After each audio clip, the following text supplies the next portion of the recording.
Hello and welcome to Fiction Fans, a podcast where we read books and other words too. I'm Lily. And I'm Sarah, and I'm so delighted to welcome Krystle Matar back onto the podcast today, this time to talk about The Great Gatsby by F. Scott Fitzgerald. Whose idea was this, Lily? Was this my idea?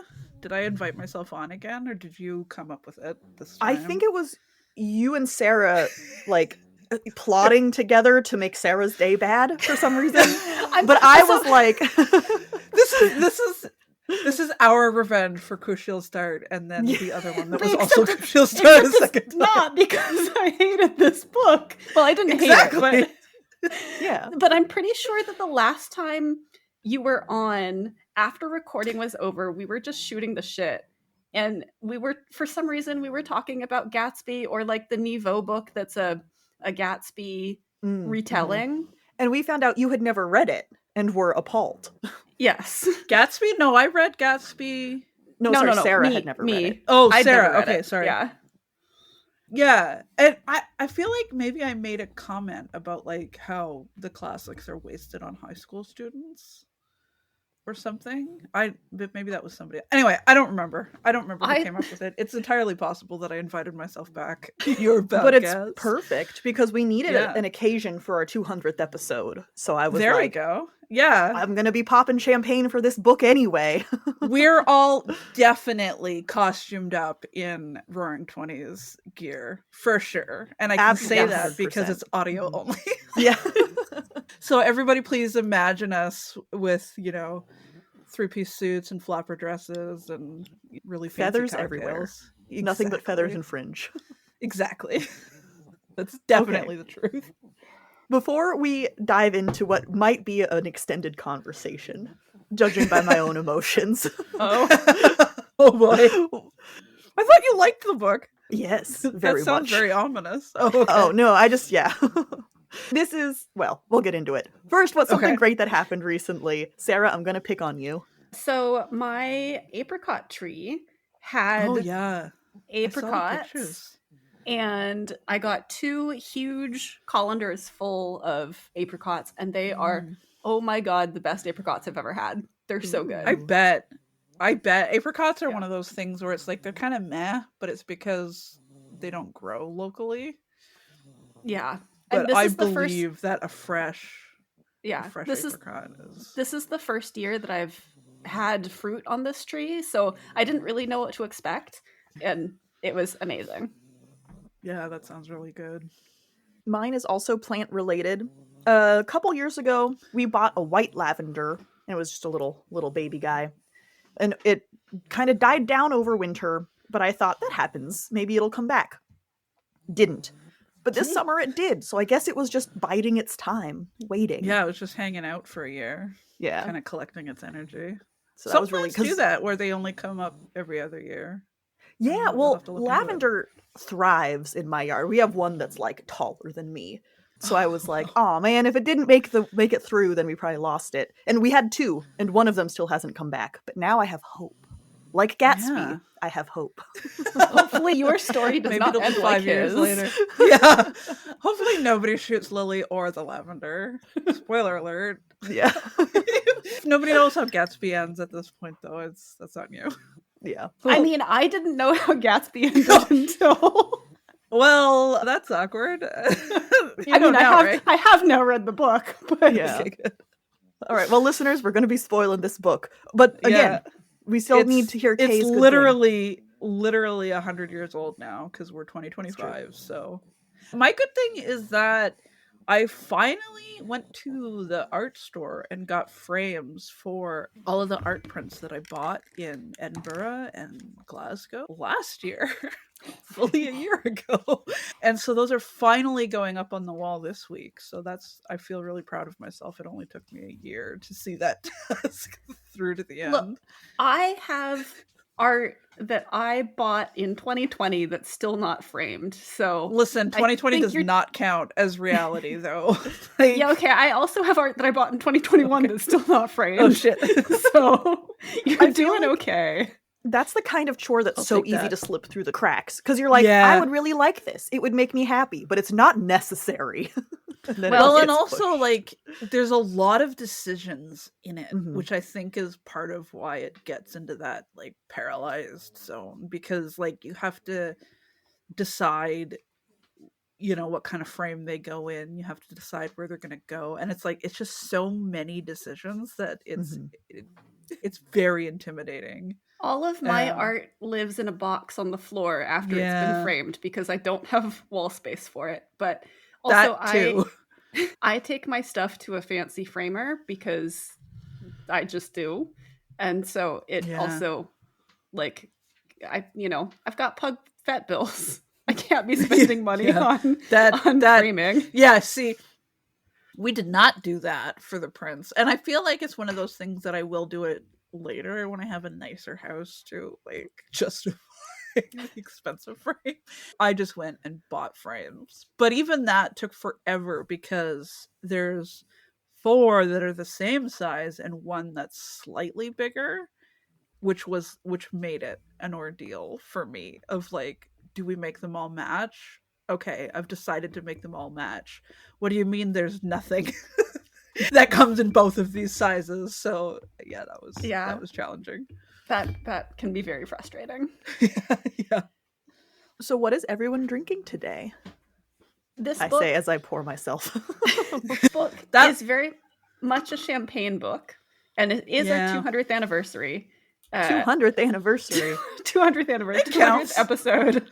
It counts. I haven't even had any of my drink yet, but What are you waiting for? I'm not really in a champagne mood right now due to life things, so I'm drinking whiskey, which, to be fair, is also consumed quite a bit in this book. It really is. It is still topical. Yeah, I'm Yep. starting off a little lighter with some Guinness because I'm that kind of obnoxious that my beer of choice is Guinness because I went to Dublin. And then I've got my eye on some whiskey when the Guinness is done. Who cares about the rest of the day? The It's funny, important the thing is the characters- podcasting. Yeah, exactly. The characters would approve of this decision of noonday whiskey. Oh yeah. And I feel like there's a whole chapter that they spend talking about mint juleps and then never actually drink a mint julep. I know.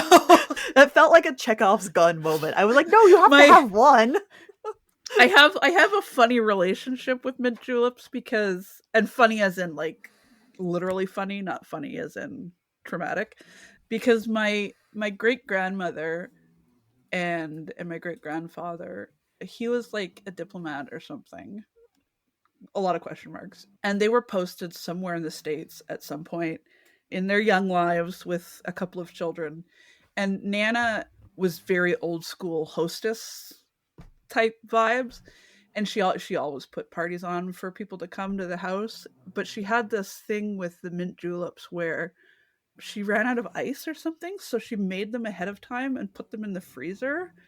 But that meant that like all of the non-alcohol froze at the top and there was like alcohol at the bottom of people's glasses and people weren't drinking the ice. They're just drinking the straight alcohol and they got smashed. And apparently Nana was kind of known as like the house to go to for the good parties. And the fact that it was mint juleps specifically, it's like every time I feel them I have like this warm feeling, or anytime I hear the word mint julep I have this warm feeling. So it's like having that in the middle of what was an extremely tense scene. It was a weird emotional dissonance of like, oh, mint julep's just like Nana. Oh shit, there's like domestic violence coming. Okay, that's cool. Has anyone read anything good lately? I've read a lot about brain tumors in dogs. Oh, And is other it fun good? things. No, it's not. Yeah. It's not good. Stupidest question possible. I'm sorry, Sarah. Yeah. It's Mr. Squeak. Yeah. She was Yeah. always going to go out with a bang. Oh yeah, because she's the one that has like the extensive vet bills as She's it the is, problem right? child. She's Yeah. probleming until the end. So she's flouncing out like, see ya, Yep. losers. Yep. You ain't seen nothing yet. Yeah. Live fast, die At a young. girl. Yeah. At a girl living the dream. Okay, how I'm about trying you? to think what I'm reading. I could go I'm first if actually- you want. Oh. Well, I'm rereading a Dennis Lehane novel, which takes place in Boston in 1919. So it was a very interesting contrast because it Hmm. like in some ways it approaches a very similar vibe. That is the scorn for the social elite. Yeah. But this one deals with a lot more politics because it's like the police strike and the main character starts off as he's hunting for like subversives and Bolsheviks as a cop, but then like very rapidly gets disillusioned in a very Lane kind of way. And so it was interesting to like take a break from that to stop to read Gatsby. And boy, it changed my perspective on Gatsby as a character really fast. And I like, I'm not sure if it's the contrast of that book specifically or more that I just know more about the time period this time. So I'm going to have a lot to say about Gatsby specifically because I'm of so this excited. contrast. Yeah. Well, I'm going to plug issue 3 of our zine Solsticia, specifically because it was our Coffee Shop AU issue, and we actually were able to accept a piece called The Coffee Shop AU by Leonard Richardson, which is The Great Gatsby, and it is so good. Oh, that's fantastic timing on the part of the universe. It really is. And when Sarah and I were picking the theme, we were like, no actual fan fiction, even though it's a fan fiction trope. But Great Gatsby is in public domain, so it was okay. It also, like, Sarah hadn't read The Great Gatsby when we accepted the piece. Like, it's good. It stands on its own. The story stands on its own if you don't know Great Gatsby, which I did not at the time. So does it's now having read the Gatsby, like, does it change your relationship with the story retrospectively? Or I think so. I haven't gone back and reread the story yet. I really want to. Yeah, that'll be interesting on like just on a personal level. Yeah, but I do think that it would, knowing the context that the AU by Richardson is like in, would change the reading of it. Not in a bad way, just like it would bring more depth to it. Yeah. So and hell of a skill too to write something that specific, like a Gatsby fanfic that just stands on its own. Like, that's impressive. Also, the really cool thing, I have to gush about this again, is that Richardson works in, or he writes Python libraries, so like techie stuff, and the Python library that he's written, I haven't used personally, but we do use it at my work. And so I saw that and I was like, wait, I know this. I know this name. That's also a really weirdly interesting universe thing. Yeah. This story was meant to be, basically. It really was. Basically. Yeah. So I have to plug it. If anyone hasn't read Solsticia issue 3, there are a lot of other great stories in it, and it's $3. So go check it out. And you can find it on our Patreon. You don't have to subscribe to the Patreon. You can just buy it at the Patreon shop. Buy the magazine. But if you are a subscriber to our Patreon, if you support us on Patreon, you get it for free. And you can buy it on our website now. That's new. Oh, yes, you can buy it on our website now, too. Okay, enough of that, though. The Great fucking Gatsby. Yeah. Okay, before we start out, so obviously we've talked at length about how I was not familiar with the book. I mean, the title, yes, but I'd never read it before. What? And you'd never seen any of the movies, I'm guessing, as well? No, I'd never seen any of the movies. Yeah. Okay. I rewatched the Baz Luhrmann one last night because as much as I love this book, I also really love that version. So I'm just swimming in joy today. Is that the DiCaprio one? Spider-Man and Leonardo DiCaprio. Yeah. Yes. Let me tell you, just that this is super niche. They have Jason Clarke as Wilson, and that is some Jason Clarke slander. Like, I'm so mad. Like, having reread Gatsby and like reading the description of this guy, Wilson, and then knowing that they've chosen Jason Clarke for him is like, oh, he's so underrated. Like, I really want to see him in more stuff because he's always so good. And like what am I trying to say? When that character was talking, I could hear Jason Clarke's voice, but that didn't happen for any of the other characters, and I don't know why. He specifically has left such a impression on me because I don't know, he's just really good, and so I'm begging Hollywood to put him in more movies. So for bigger parts. Obviously, you both are very familiar with the book and adaptations. What is your relationship to the book? Like, how did you come to it? I came to it pretty late, and I think it's going to be an interesting spread between us because you are brand new to it.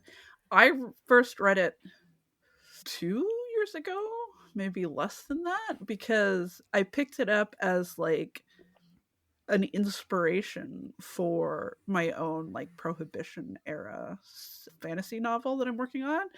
And I just kind of wanted like the voice of the 1920s. And of course, that like Fitzgerald is so well known as being that. Like he was in the time, writing of the time, and it like it's just he was the right person for it. So I picked it up not that long ago. And I think I missed how awful everybody was the first time through. How can you? They're so terrible. Because everyone I was sucks. I know they do. Like I knew specifically Tom was terrible because he underscores that. Like the minute you meet that guy. But the prose is so beautiful that I just kept like I'd get so sunk in, and I think because I was listening to the audio of it, I would get so sunk into the prose that I was almost missing the little hints of like what he wanted us to think of these people, with the exception of Dom specifically, because there's no missing that guy fucking sucks.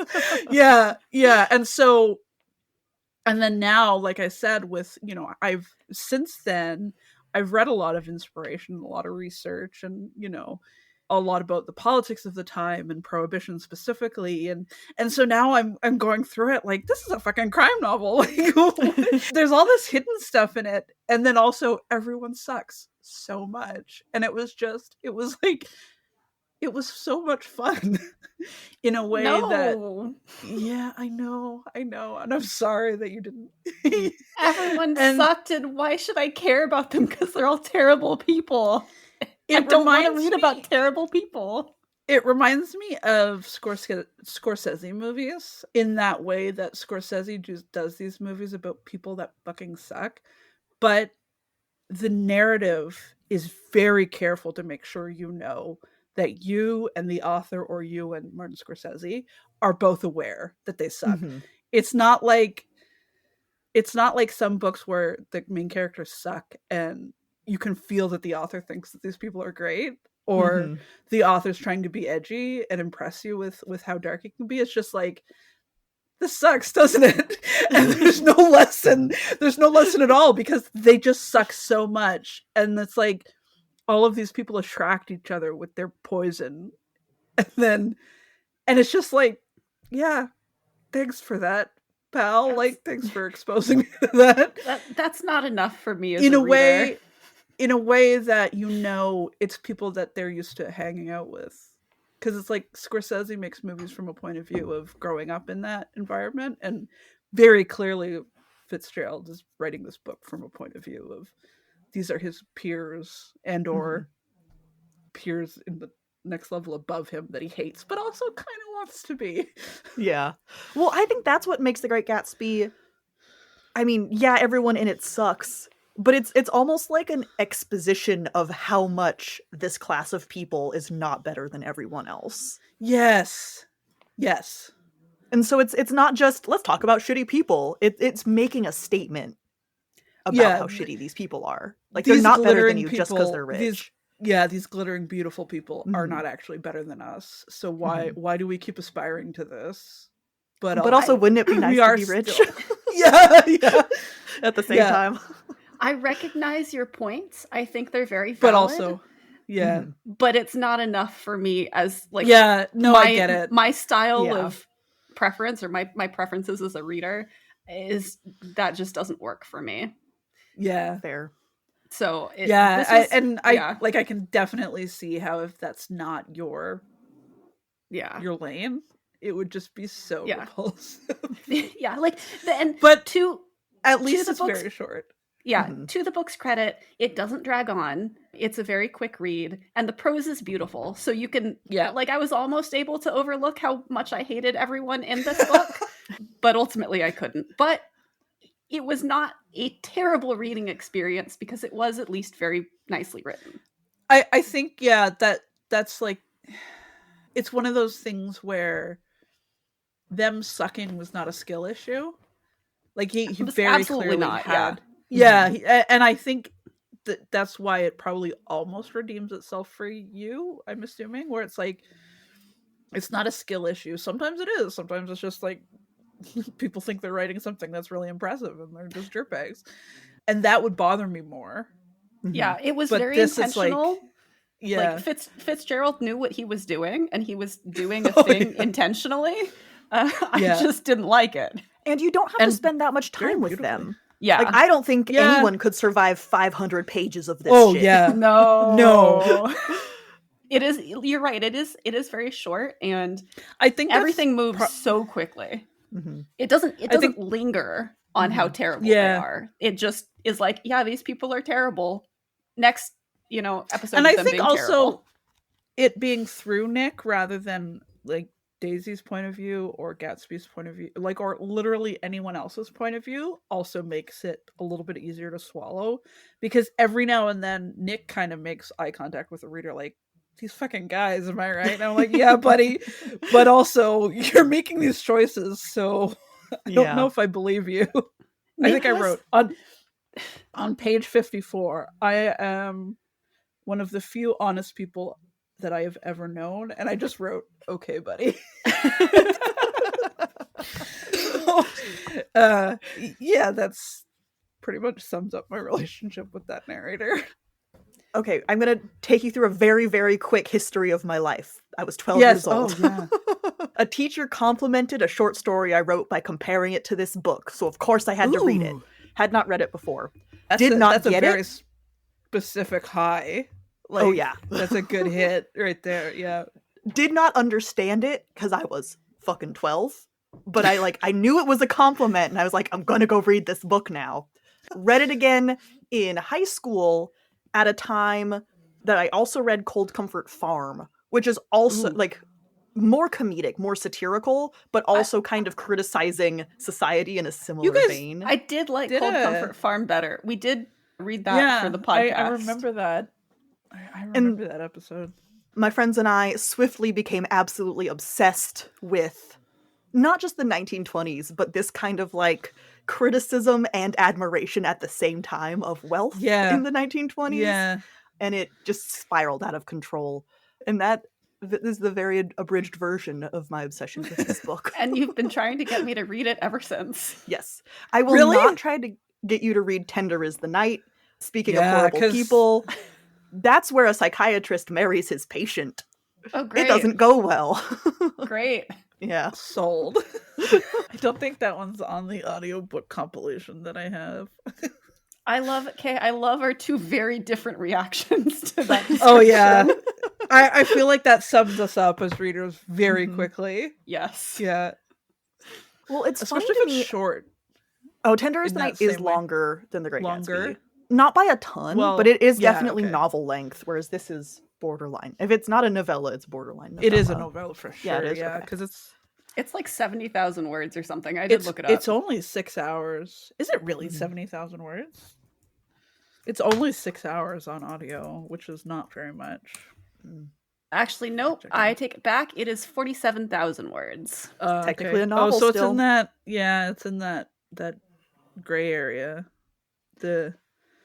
I did read it this time on the plane back from visiting my parents with some sparkling wine in not the cheapest seat, but like the next level up. So I was like, I'm practically Daisy. Yeah.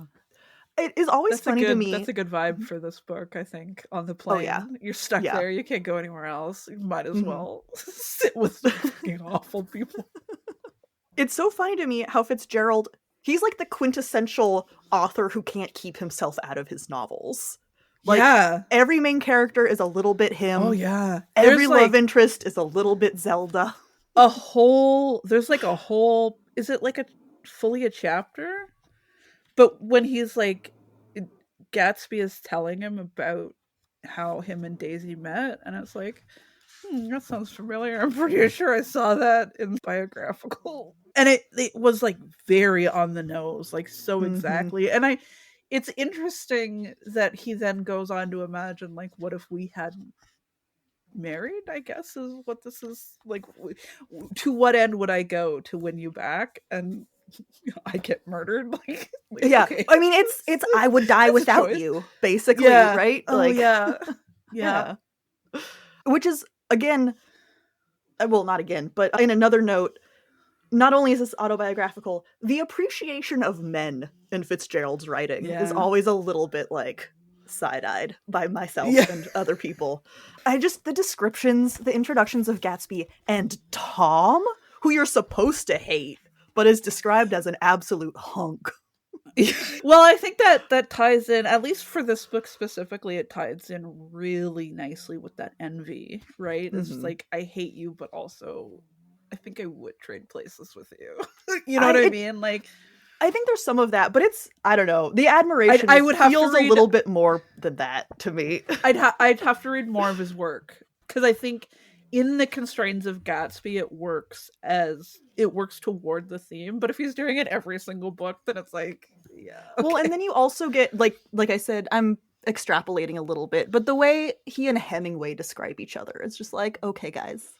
Oh, all right, I we need get this it. quote. Okay. Yeah. I need this tea.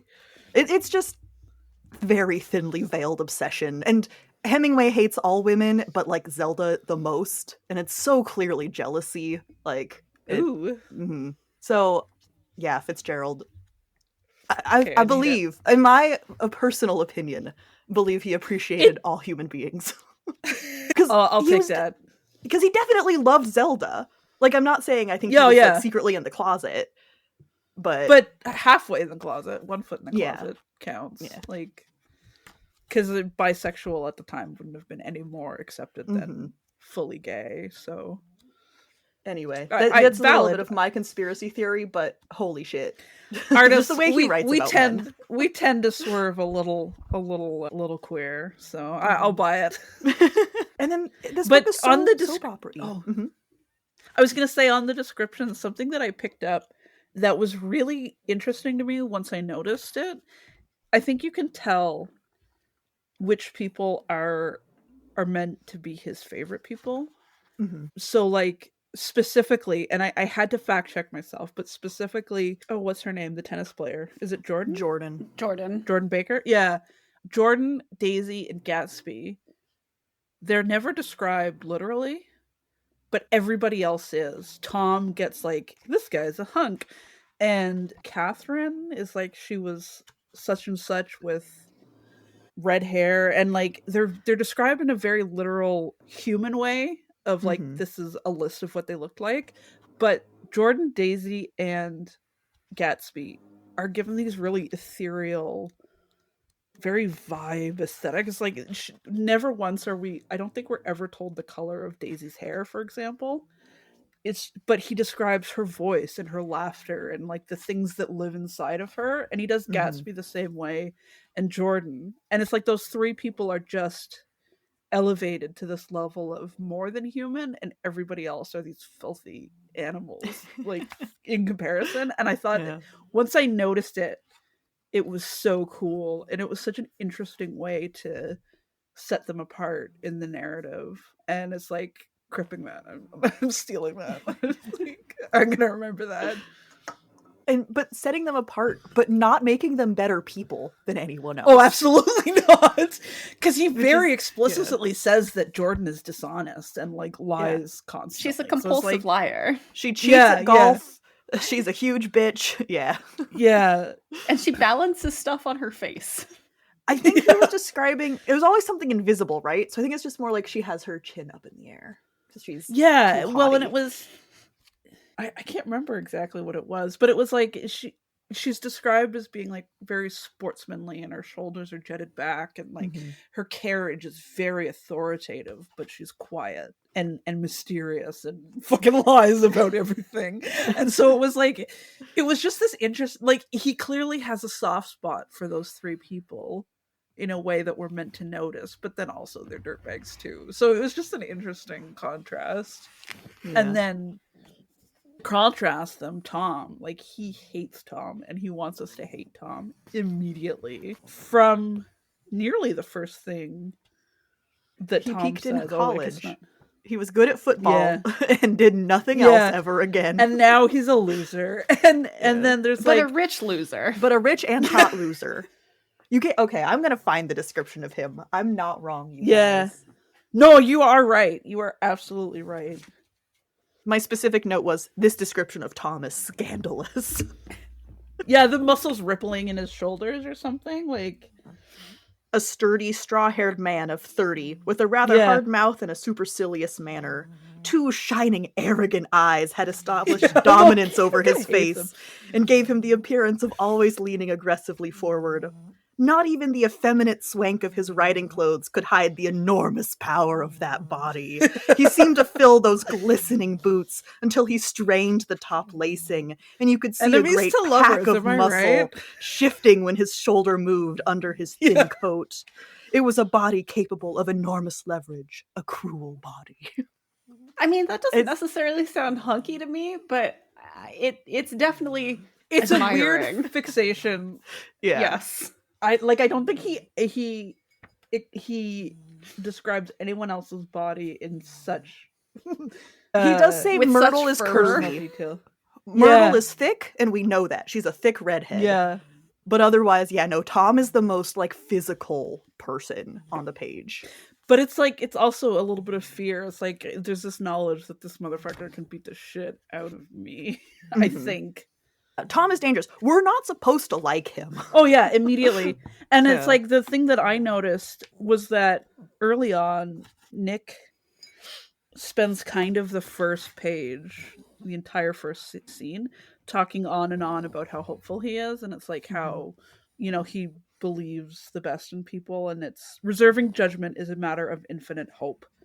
And he says it more than once. And then one of the first things that Tom says to him is, I've gotten to be a terrible pessimist about things, which like immediately set this interesting contrast. And then right after that went extremely racist for no reason.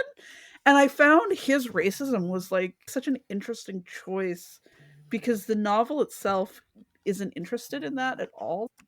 And so Fitzgerald making the choice to make Tom so hateful and racist was like kind of a progressive choice at the Mhm. time. And also he's extra misogynist compared to everyone else, which is also kind of a progressive choice of like, hey, maybe we shouldn't beat the shit out of our mistresses. Maybe. Yeah. Like, kind of a bad thing, don't you think? Although I was really shocked that Nick leaves Myrtle alone with him after Tom Nick breaks her Nick nose. spends that entire evening seeing what's going on and trying to Yeah, get out and then he because just he wants to walks wipe away. his hands of it. Yeah. Yeah, and that's why like the thing about the honesty, it's like, okay, buddy, like Well, he's not that. I mean, lying by omission, right? Like, it's not like he tells anyone. I guess it's an open That's secret true. that Tom is having an affair, but oh yeah, and Daisy knows. Like we're told Yeah. immediately that Daisy knows about it. But the fact, yeah, I wrote on all caps, they just leave her there, question mark, question mark, question mark. This is after he punches her in the face, just fully broke. Tom Buchanan punches his broke her mistress in the nose. face, not Daisy. Yeah. Yeah, For the not record, Daisy. yeah. The thing about Nick, he's Everybody almost just walks away. yeah. He's As in just a- as bad as He's the just as rest of bad. Yeah, them. in a book full of awful people, he does not enact awful actions. However, he's always like, I'm just an observer. I'm just watching people, and it's Yeah, all yeah. beyond me, and I can't do anything about it. Yeah, And it's he like, does this buddy. hand wringing.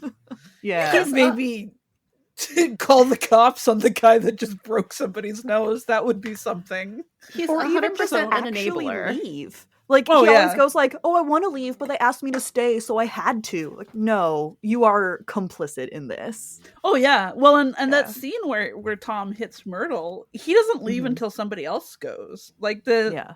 the other guy, we never see this person again, so I don't really grasp who he is. But the other It's- guy's like, Yeah. "Peace out, I'm out of here," and Nick is like, "Me too, I'm good." He was I'm good with one of the he lived in an like the acquaintance apartment. of yeah. He lived in like the apartment below Myrtle's love nest. Shagpad, yeah. Yeah. So he's just some rando in the building, basically. Yeah, and he's like, I don't have time for this. these people are too much for me. I'm out of here. Which was also a fascinating, like, if we draw some between Tom and Gatsby, they both throw parties for the underclass on their dime, but just at such different scales, right? Tom is like, let's invite some people over to this hotel room and waste a bunch of champagne and whiskey and get, like, absolutely obliterated and punch my mistress, which is a different kind of party, but it's still that opulent over the top that Gatsby is doing. It's like, look at me. Because he very specifically picks a mistress who, from the description, is like even further below Nick, because it's like West Egg is considered kind of trashy, but then you have to drive through this really awful area, and like he's chosen a mistress who is so far below his station, and it feels very intentional because I mean, it's a power move. Yeah, exactly. And it's a power move for Gatsby too, to throw these, because it's like he's got it in his head that the reason Daisy didn't marry me is because I'm poor, and he married a rich guy, so I know what I'll do. I'll get rich, and then she'll have no choice. And it's like, buddy, good luck with that. and it goes about as well as one would expect that to go. Yeah, it's all power. They're all trying to flex on each other. Although it was really weird how much Tom and Gatsby hung out in the second half of the book. It's like, what are we doing here, guys? But that also feels like a play power on, move on both of their parts. Like they're trying to show the other person that they're not afraid of, of them. The other guy. Yeah, and it's like my the wife. new money, old money tension. That's through the whole thing. Speaking of money, I don't.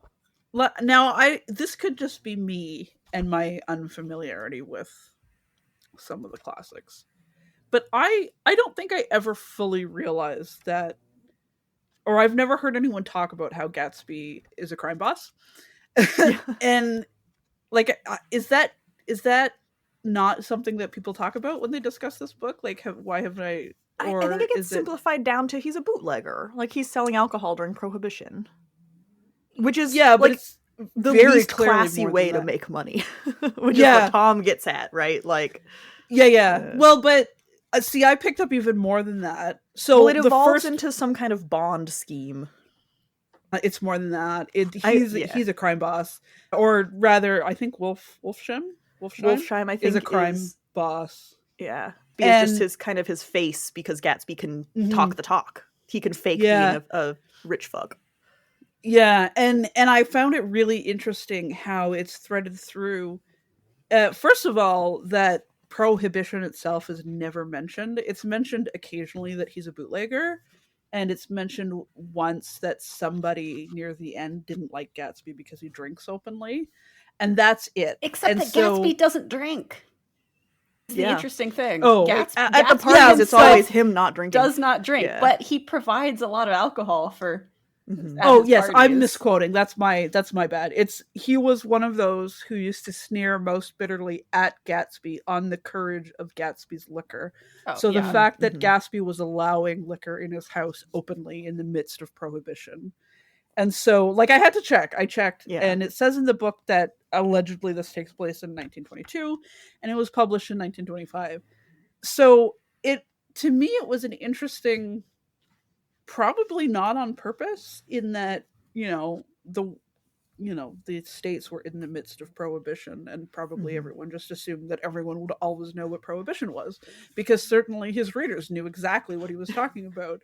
And so it's treated as just this thing that's very real, and it's not world built at all in that way that people who write about the real world get to do. It's kind of like throwing out something about the pandemic. Like, that pandemic. Yes. No context. And 100 years from now, unless you read your history, you wouldn't really know why it was so. And so it was an interesting thing. And so then that led me off into picking up all of these mentions, where I had a little smells like organized crime every time, because it's like Wolfsheim has this thing about, his friend was shot in the street, and then just like, and so we're going to do business together, right? And it's like, he just told Nick that he's dangerous and his business is dangerous, but you're coming in with me. And Nick is like, no, no. And Gatsby is like, we'll talk about that later. That's some other guy. And so it's like there's this active crime going on in the background of this entire novel. I wonder how much of the lack of discussion is because this book is taught in high schools. And maybe kind of simplified.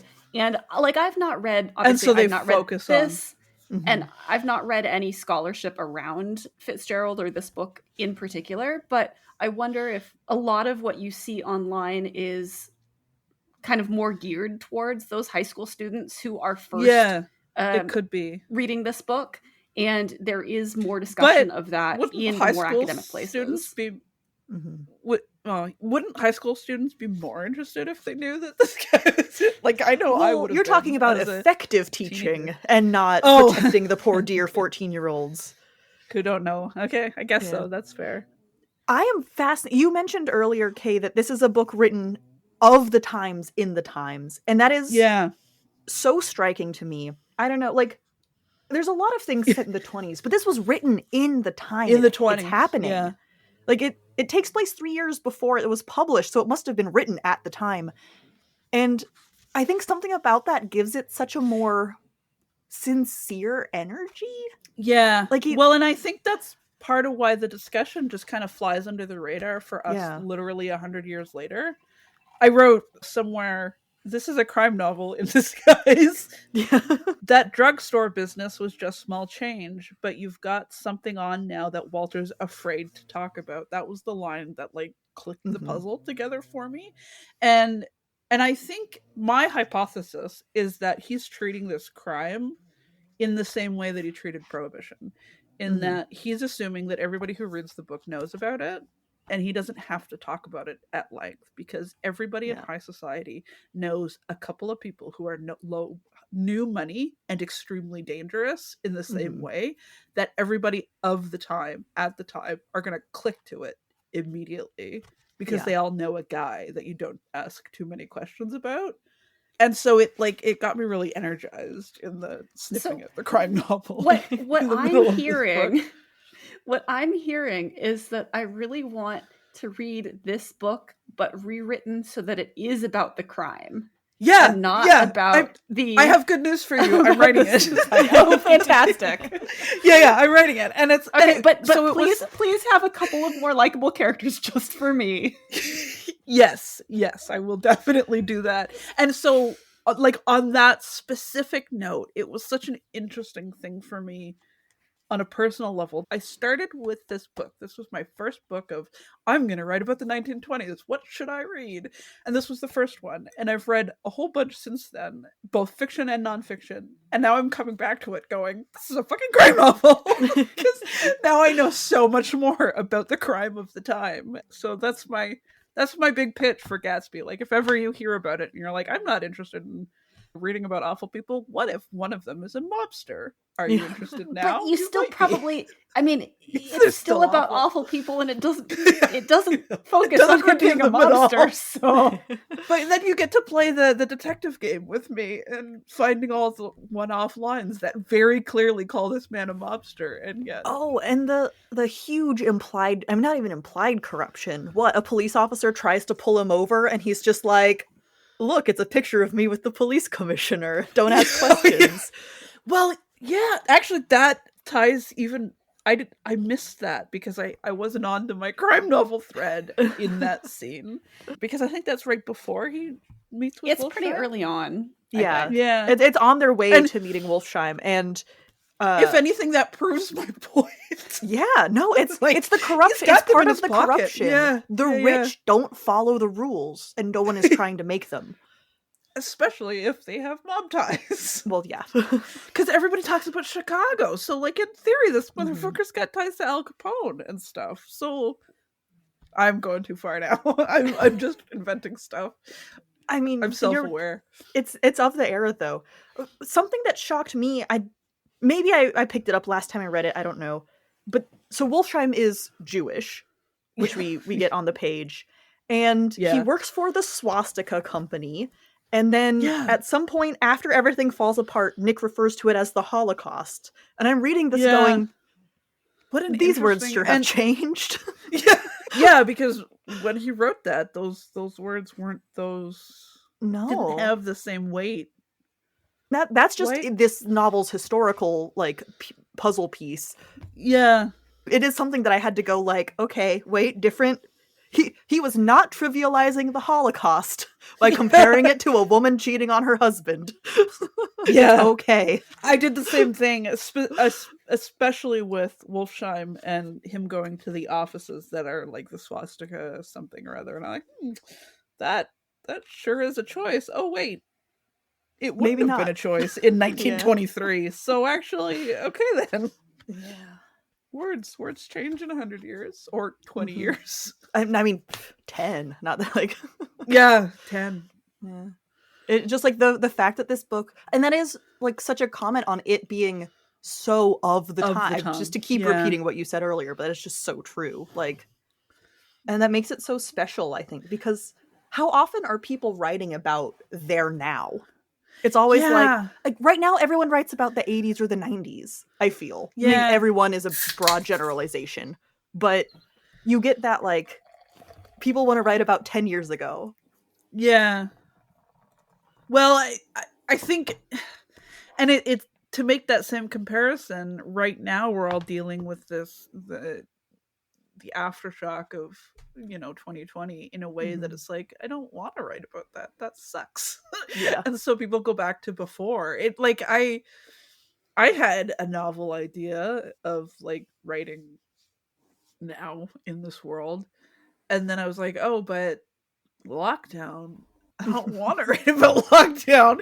And so I've been thinking about writing it in the 70s or the 80s, because no phones, no Twitter, no COVID. It doesn't sound that bad. But you're right that it does make Gatsby really special in this way of being I'm not sure I entirely agree. Like, yes, it is probably more common in literature generally that like those Gatsby, guys were writing of their time.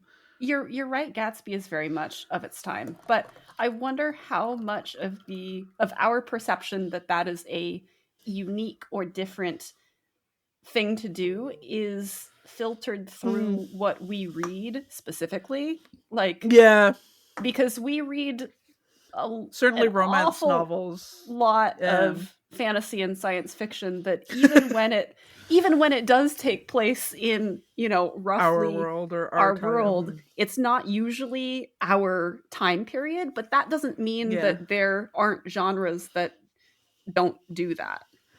I mean, yeah, you're that's right. true. That's the caveat. Now with the internet and there's so many books being written, but also those of us living in our time probably don't reflect on how special our time is. Whereas since we're reading a book from 100 years ago, it feels special because we have this little time capsule. And I'm sure, if the world still exists and reads in 2125, people will find our little time capsules of the writers that do write our time and be like, oh, this is so interesting. This is so novel and so different compared to whatever hellscape they're living in. Godspeed to them. Yeah.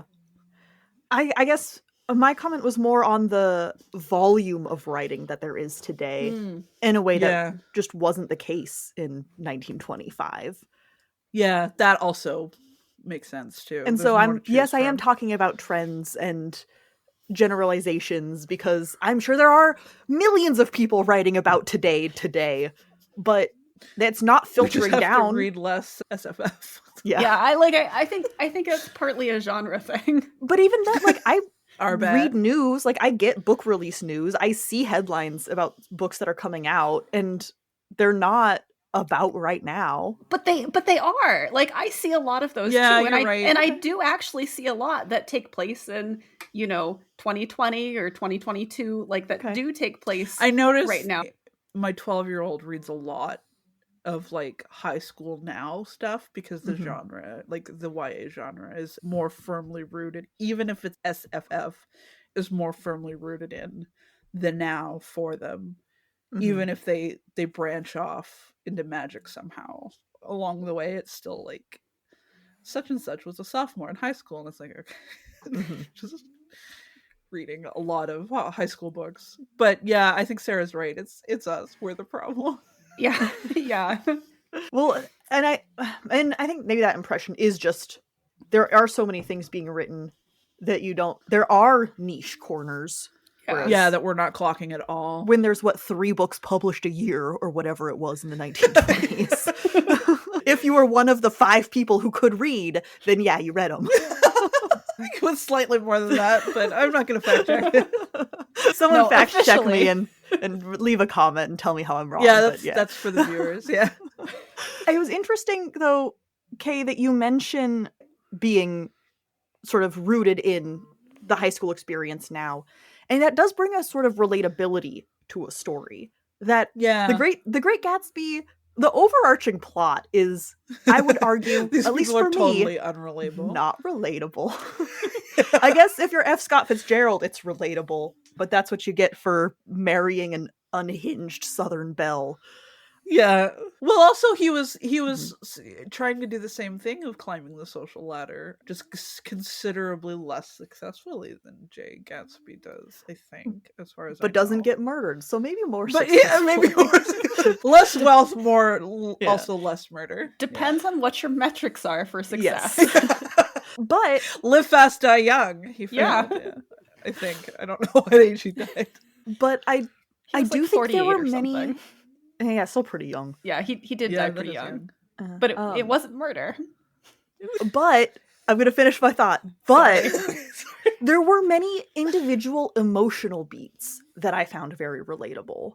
And I thought that was there are so many moments of that camaraderie between women who had never met each other before. And I was like, yes, I've been there. I've been that person. Or the optimism and hope of quiz that I'm super failing. Which two never met? Which two women? That was just a quote. That was literally just the quote that I had written down. And it's not even a direct quote. I can find the exact one. Oh, I see. Okay. But not main characters. No. It's just just a throwaway line that Fitzgerald throws in there about just 2 randoms at a party. And I was like, oh shit, yeah. But actually, yes, that is so true. And it's these really small moments like that are really impactful, I think. One of the ones in that vein that I highlighted is on the first page, where it's like he says, most of the confidences were unsought. Frequently I have feigned sleep, preoccupation, or a hostile levity when I realized by some unmistakable sign that an intimate revelation was quivering on the horizon. Motherfucker's describing trauma dumping. People are trauma dumping on him because he's a listener. And he's like, nah, man, I don't want it. Leave me alone. and that was on the first page. That set the tone for me. And I was like, yeah, I'm going to meet you where you're going. And I think you're talking about the same thing. 100 years, nothing has changed. Exactly. If you're marked as a listener, you're doomed. It's true. And there's just these small moments of human connection. He describes that optimism of moving to a new town and reinventing yourself the way you always imagined you could be. And Gatsby does that on this huge scale. But who hasn't moved to a new town and been like, this is it. I got this. Yeah, I got this now. I'm going to be a totally different person. Yeah, there's a line near the end about how that turns sour for him. That was like, ooh, that's good. Ooh, that got me.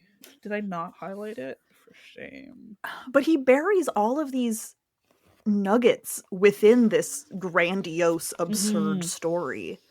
And you still have this really genuine human experience inside of it that keeps it, in my opinion, or at least for me, from being just totally over the top absurd. Yeah. But I think even when it is over the top absurd, he passes over it so quickly. It's because we're told about the parties, and we only actually spend a couple of pages at the parties at any given time, because he just skims over it of yeah, bro, it's crazy. And it's like, yeah, man, I believe you. But instead of lingering there to try to prove to us how crazy it is, he just keeps going. And I think that's where in a way that gives it more strength, because if he lingered on how crazy it was for too long, it would lose. It becomes a thing that we can imagine, and then it's less weird. That's interesting, because I was thinking more of the fact that Gatsby bought a house to impress a girl. That, to me, that's the crazy. I don't know. I can believe that. I'm with that one. Maybe that says more about me. I mean, It's crazy to me, but that's because I'm used to house prices in the Bay Area. I'm like, who the fuck can afford to buy a house just to impress someone? Well, Gatsby. Yeah, somebody. That's the point. Yeah, organized crime money. It smells like a crime novel. Yeah. He says it only took him 2 years to make enough money to buy the house. Jeez, Yeah, I gotta get into organized crime. Like the way these guys were making money hand over fist, they were making it faster than they could spend it. Even those that lived the most extravagantly, like Jay, couldn't spend it fast enough to keep the IRS off their asses and the FBI off their asses. So it's like, literally, I can believe that. If you're making that much money in organized crime, yeah, buy a house to impress a girl and kind of buy her by extension. Like, yeah, that makes sense to me. This is what these guys were up to. So the framework of the organized crime makes the absurd more believable in a way. I guess it didn't. It's not that it felt unbelievable for the time period or for reality, but I guess maybe I just mean unrelatable. Oh yeah, can't relate. We don't get that sweet OC money. Absurd from the perspective of God. I just have no personal concept of that. Yeah, I think at some point Tom spends stops to fill up his car with gas, and it's like $1.20. I'm like, ah. Motherfucker. Yeah. Oh, how the times have changed. Okay.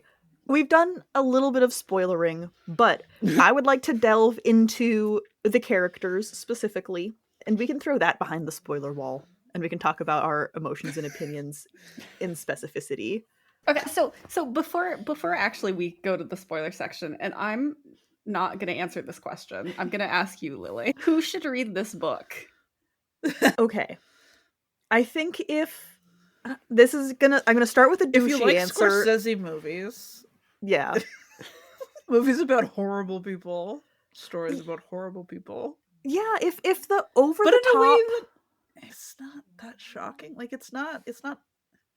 You know that edgelord thing of like, look, everyone sucks and there's a nihilistic tone. This book not that. It's too edgy. Sincere. It's so genuine. This book is not edgy.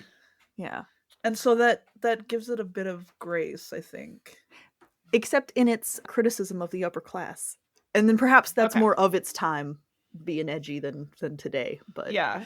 It's not edgy in the sense of today's novels with terrible people. Edgy. Yeah. There's no torture scenes. I feel like that's why it doesn't get related to organized crime today. Maybe. Storylines today. Because it's so too, subtle. This book is so subtle. It's beautiful.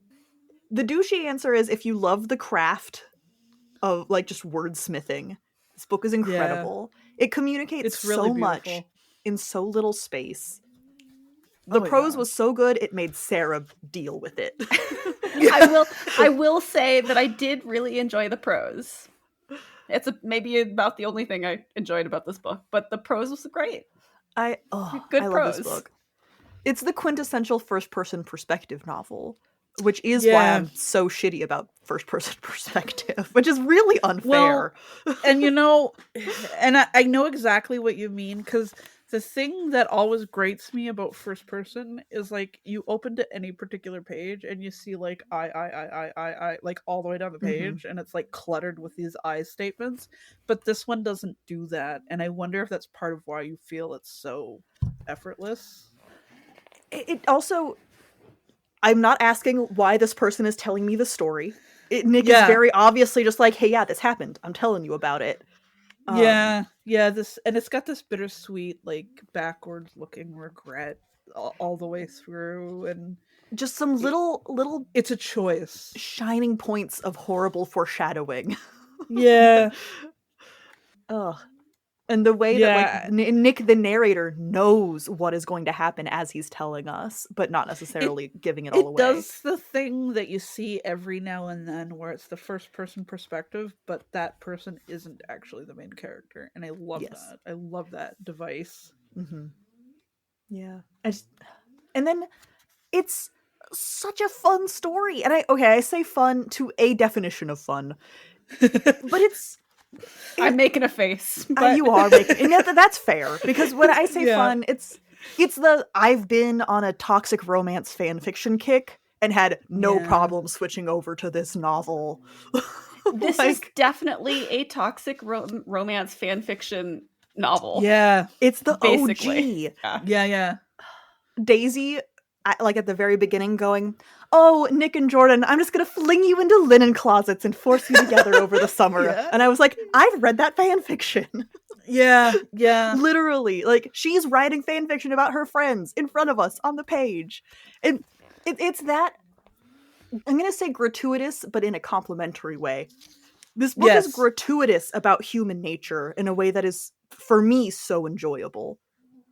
Yeah, and they are gratuitous. Like, them as people are, and it's like self-aware in a way that makes it a choice, whether or not you like the choice. Yeah, I like it's still a really good book. It wasn't the book for me, but it's a good book. It's one of these days we're gonna have to flip the script and find a book that Sarah and I agree on, and then Lily is gonna be in the oh the man, hot I'm seat. so ready. I feel like it's always been Kay and I versus Sarah. Yeah. Either we loved the book or hated the book, and Sarah's the odd man out. And then Sarah's like, sorry, and or why have you done this to me? It's true. Okay, but The Great Gatsby is much shorter than Crucial Start, isn't it? Yeah, it is shorter than Crucial Start. Crucial Start I enjoyed much more. Yeah. Yeah, we're never gonna agree on that. No, we're not.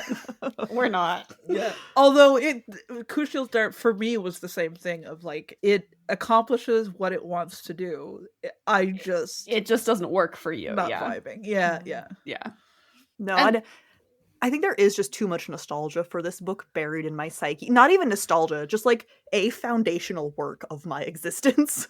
For me to ever... Yeah, it's too pivotal. Yeah. To your person. Well, for me, like, I came in on it late, and I don't have that, but I have that underpinning character trait in myself that it's like, I'll read and or watch something about horrible people in the right framework, because it's just so interesting to watch. It's the car crash of these track buddies.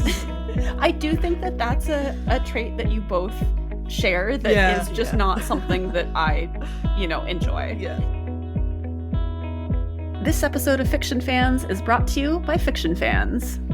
That's us. We really appreciate our patrons, because otherwise we fund this podcast entirely ourselves.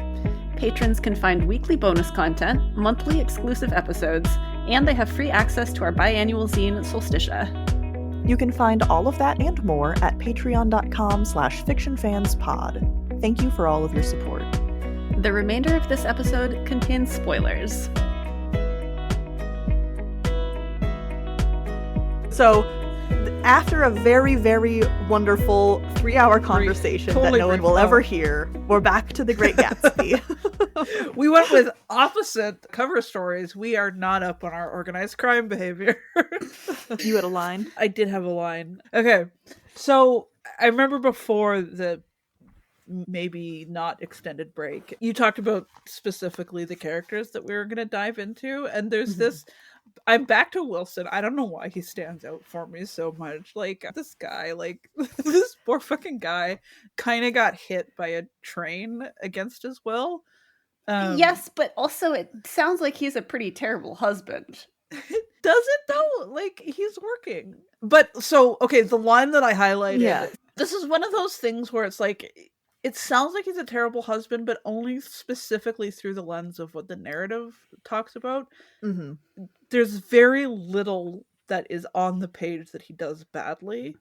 And one of the things that I highlighted speaks to that, where it says, from the narrative point of view, generally he was one of these worn out men When he wasn't working, he sat on a chair in the doorway and stared at the people in the cars that passed along the road. And this is offered as like a flaw. And I highlighted it and said, living the dream. Because honestly, that sounds nice, actually. And I think it's like a mismatch between, you know, the wife obviously wants a really opulent life, and he's just kind of doing his best as a mechanic. And people watching. To clarify my opinion on him as a bad husband, I don't necessarily think he's a bad person. I don't necessarily think he's abusive or anything like that. I just think he's maybe emotionally distant. And that tracks. And like, it's a mismatch. He can't give Myrtle what she wants. Which is a lot of wealth, basically. Like, that seems to be all she's interested in. And so he's not the most responsive husband. It doesn't seem like he cares about her all that much until he knows that she's... I think he's also really naive. Like, there's a line somewhere, and I don't think I highlighted it, so I won't find it. But there's a line somewhere where he acknowledges that he's naive and he just believes what people tells him. And it's like, buddy, you really got the train wreck. Yeah. In the larger scheme of things, of people who deserve bad things to happen to them, he's pretty low on the list. Yeah. And he's a bad husband in the same way that this is a bad book for you. Yeah. In that it's not a skill issue, it's a taste issue, and Myrtle is just not the reader for him. So perfect, because I tried to organize the characters in my opinion, least guilty to most guilty. The man who shot somebody, least guilty. In this book, okay. My counterpoint, though, to everything you just said is he does try to kidnap his wife. I found that too. I've got her locked up in there, and I wrote Jesus fucking Christ. And I have a couple, like, I had different color highlighters for this, and one of them was red, and that one was red. That was and red. The other one that was red is when Tom fucking punches Myrtle. Like, like, he does not respond well to learning about Myrtle's infidelity, which is, on the one hand, kind of understandable, but on the other hand, he responds to it in a really terrible way. Minus the shooting, I think his response is a little bit of the time for the time. Possible. Yeah. And that one sometimes got tricky for me, because I know we of the present tend to graft our own societal problems on the past. And so, like, misogyny is a big problem that we're all dealing with again. Like, it's cool again. And so it's like, I wonder how much of a problem misogyny was at the time. And I suspect it was that much of a problem. I mean, 4 years after women won the right to vote in the United States. Yeah. So it's like that was definitely an issue of that time. So some of it is of the time for the time, but also some of it is an issue of cold blood. So my opinion of Mr. Wilson, who, in case we've glossed over it too quickly, is Myrtle Wilson's husband, and Myrtle was Tom's affair partner. So Myrtle was cheating on her husband with Tom. They're very firmly working class. He owns a gas station. And he sits on his porch and people watches, and I respect it.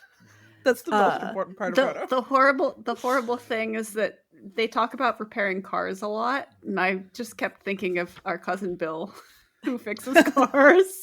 Yeah, but he's... No, I had Jason Clarke firmly in my mind. Bill is not Jason a fixing Clarke cars kind of mechanic. He is he's it's definitely a different kind. But he makes art that happens to be car shaped. Yes, but the cars are sometimes from the 1920s. That's true. He works on vintage cars. He would get on really well with this crowd. Yeah. No, he's actually a good person.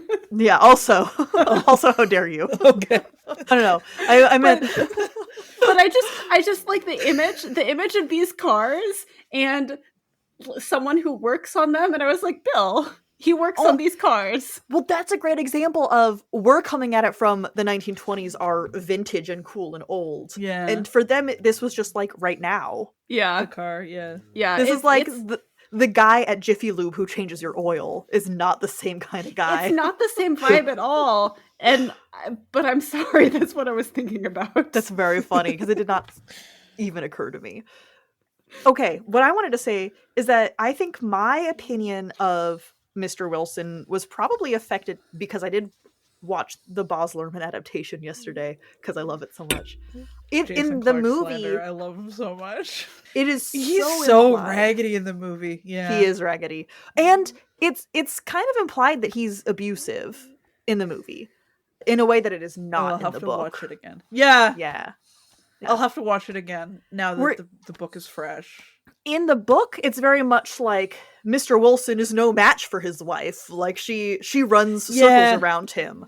Whereas he's in the just movie, kind of pathetic is the way Yeah. that he's just pathetic. And and the only mention of anything abusive is that last line where he's like, I've got my wife locked up in there, and you can I guess they can hear her like banging on doors or something. Yeah, I mean, and it's like, all right, bud, that's a choice. That's gonna help for sure. Gonna kidnap her.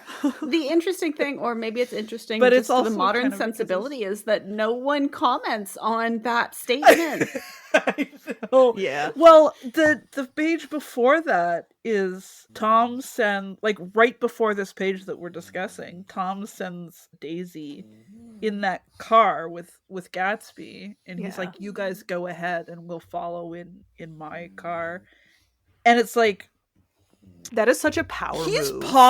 He's positive that this man is a criminal and a bootlegger, and like I think he's onto the trail of the organized crime, and yet still he sends his wife away. Like, buddy, what did you think was gonna happen? Like, this wasn't gonna go well for you no matter what. And yes, her hitting your mistress was not what you expected, but there was no good outcome there for you. That's such a power move. At that point, Tom is like, Daisy thought about leaving. Well, in my opinion, never seriously thought about leaving him. And he's like, I know I have her back, so I'm going to force her to be in a car with him, and it's going to suck for them, and then I'm going to have her forever. And he's just like, she's going to tell him. He is so unthreatened by Gatsby. He is like, go be in private. I don't even give a fuck. Which, as much as I hate Tom, that was a power big play. Dick energy. Yeah. But no, Mr. Wilson is...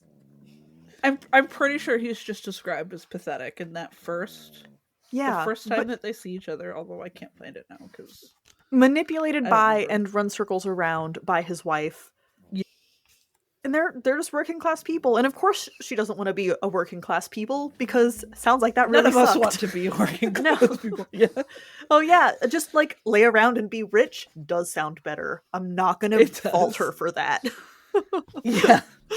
The thing I will falter for is her treatment of her dog.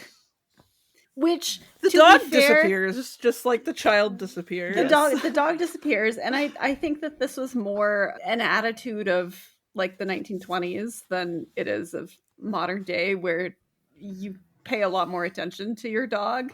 I don't know. I think it's part of the lack of care that all of these people have for literally every living thing in their lives. I think it is thematic. That is Myrtle trying to be rich. She's trying to be that person who's above giving a fuck. Yeah. And like, what is the most pure example of that? A living creature. Yes. Right. I want that. Buy it for me. And I don't have to think about consequences because my boyfriend is rich. But I do think that the way that we think about our pets is different now than it was then. So I don't disagree with you, but I also think that it just doesn't sit right with me. Yeah, I mean, it hurts extra. Yeah, it is appalling in a way that I think it might not have been. But it's still. But the child is treated the same way. Like the child at least has a nanny. We don't know that. Okay, we don't know that the apartment didn't have servants taking care of it who would have also taken care of the It dog. must have. We don't, but we know that the child had a nanny. So I think that is modern sensibilities, is that you wanted on the page Fitzgerald to tell you someone was It taking must care of the have. dog. It must have had somebody in it Yeah. that, I don't know. Maybe it is, maybe you're right, and it is modern sensibilities that I wanted someone to tell me on the page that the dog was being well It is cared weird, for. though. Oh, it is weird, this dog. but I think because you're supposed to this think it's dog, weird. it's Yeah. never mentioned again. Until the collar Myrtle and the last- dies. Yeah, like there's mention of the collar and the dog biscuits, The leash, I but think. not Yeah. the actual dog. Where's the dog, Myrtle? What did you do with Yeah. the dog, Myrtle? I think Tell us that's- about the dog. What has happened to this poor dog?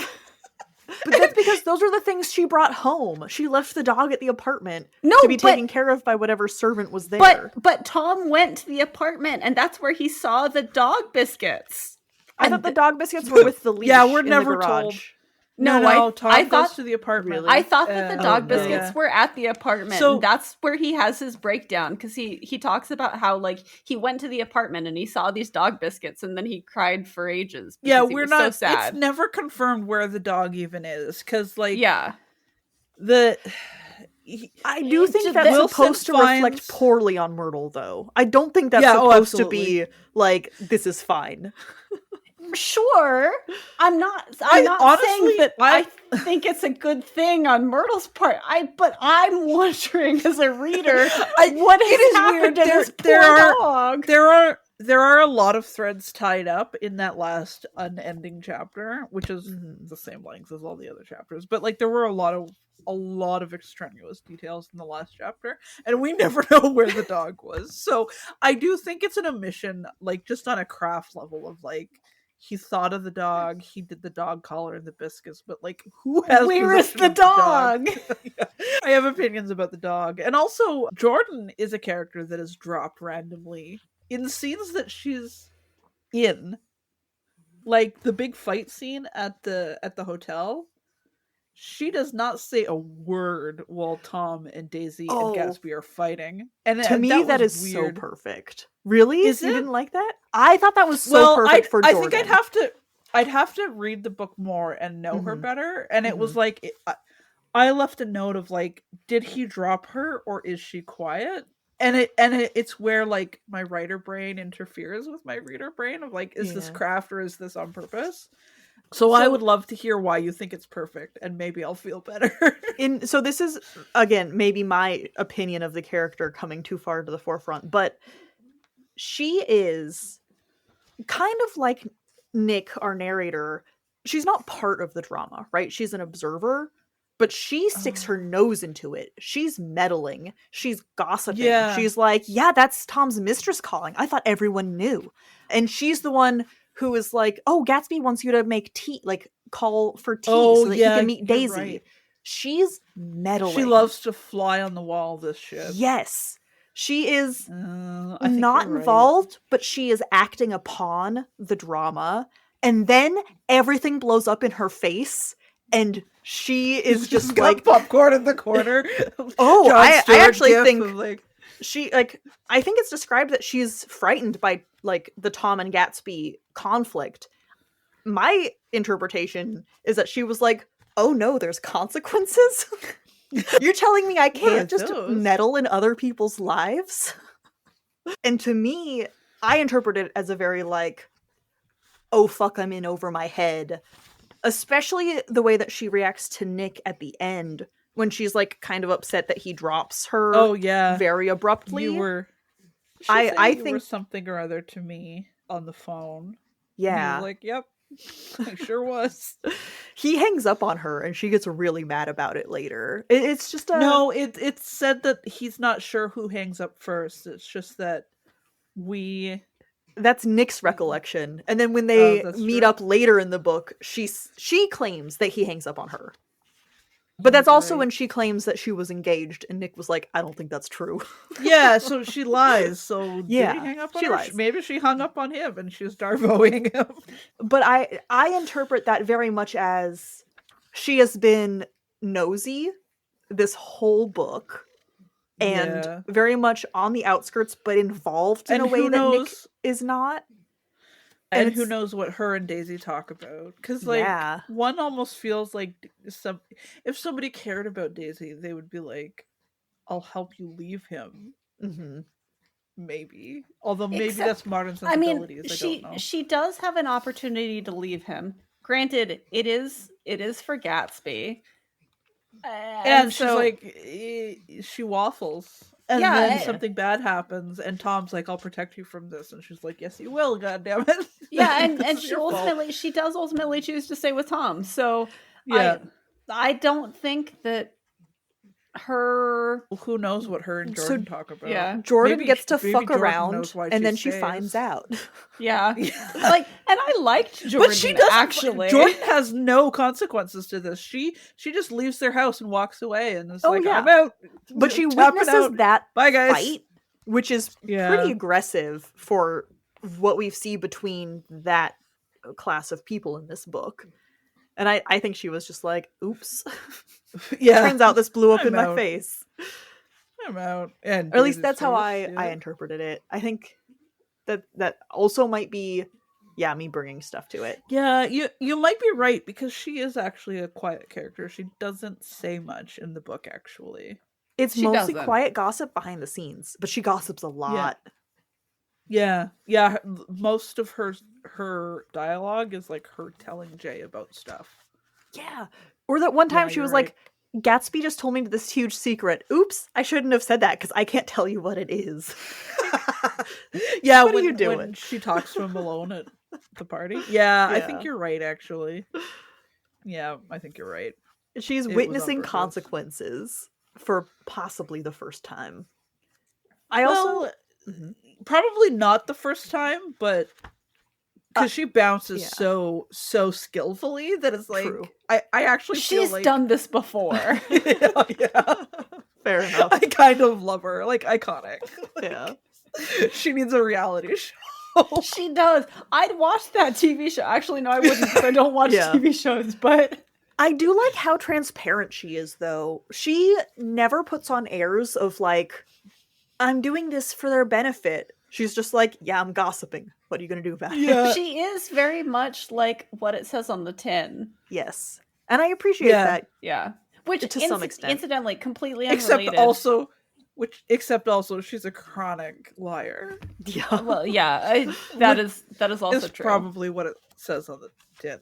Yeah, So we came to these characters kind of organically, but the order I had them in, and I welcome arguments, was from least guilty to most guilty, Nick, Myrtle, Jordan. guilty say in that the again. sense of Okay, shitty maybe is Yeah. a better word. Least to most. Yeah. Okay, Where so does Mr. Wilson fit? oh, Lily? Mr. Wilson was not on my list, so where does he fit? Oh, poor. I agree that he's probably He's above old. Nick, though. He's above He's Nick. only the man. He's only the man that shot another man, but he didn't even clock on the list, which No. is actually totally consistent. Not with his guilty. character. No. Yeah. He's manipulated. I actually think Yeah, that he doesn't have enough agency to because have made Tom it onto lies this to list. him. Yeah. Yeah, Tom 100%. lies to him. Well, Yeah. he doesn't technically lie. He's like, oh yeah, the car that hit your wife is owned by Mr. Gatsby. Technically true. it's lies by omission, though. Oh yeah, he manipulates him. and it's for sure. intentional. Like there's It's no way so he didn't know that intentional. Tom was cruising for Yeah. trouble. So, but I would put Mr. see. Wilson at the top. You're right. And then Nick, I That like that fellow he's a had it people coming to watcher. him. We get some beautiful prose out of it, especially. We briefly touched on some of the No, racism he in lies. this book. He Who lies? fully lies. He says he was crazy enough to kill me if I hadn't told him who owned the car. His hand was on a revolver in his pocket every time he was in the house. So he like He Oh, said it's who still a owned the lie. car, quote unquote. yeah, you're right. He only said who owned the car, but he knew how Mr. Wilson would interpret that. What if I did tell him that fellow had it coming to him? Yeah.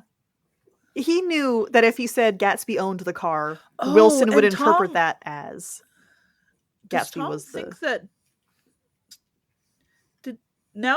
okay, so this isn't on the page. Right. But now, like, there's a scene near the end where Tom and Daisy are like talking really quietly in their house, and it's never confirmed if Daisy tells Tom that she hit Myrtle or if Gatsby hit Myrtle. I don't think that Daisy does. Tom thinks No. that Gatsby hit That Myrtle. Gatsby did it. Yeah. You do think that? I think it's unknown. I think it's unspoken because it could go either way. Oh, it's totally unspoken, which is why we're 100% speculating. I Because really think that he thinks that Gatsby did it. You think he did by it? accident. So he says he ran over Myrtle like you'd run over a dog and never even stopped his car. And Tom says that? Tom says that about Okay. Gatsby. Yeah. And Nick says So- I didn't have the heart to, correct To him or tell him that it whatever. wasn't Yeah. true, but she Okay. like he can't Essentially. he can't bring himself to say no, it was Daisy. So then that leads us to, did Daisy tell him and Tom is following the Party act line, of protecting yeah. her, or does he genuinely not know? He probably doesn't know, because I feel like if he can't knew that Daisy imagine- killed his wife, he would fucking kill her back. Yeah, I can't imagine So him not her telling hurting the truth. Daisy if he knew the truth. But also, I can't imagine him being so sanguine about it if he knew the truth. Yeah. Okay, Yeah, you're right. I halfway agree. I don't think he would hurt Daisy because he knows Oh, Daisy's his wife. He's upset that and Myrtle is there's dead, but There's no other explanation for her being hurt if he does hurt her. yeah. He It knows looks bad for him no matter what. Yeah. yeah, he's so much about appearances. But I don't think he is savvy enough to pull that off if he didn't really believe it. Yeah. Oh, yeah. Saying that Gatsby Yeah, did you're it. right. I like Tom is not that cunning. Yeah, I think you're right. And so that to me is So Daisy is just letting him believe that Gatsby was driving. I think so. I think Which she tracks is. for her. She is really Yeah. manipulative. She is. Like I don't think that she cares enough about Gatsby to want to set the record straight with Tom. Oh no. She is Not self-serving for her. because Yeah. that's all she has. But we're going to get to her later. Okay. So here's how I feel about Nick.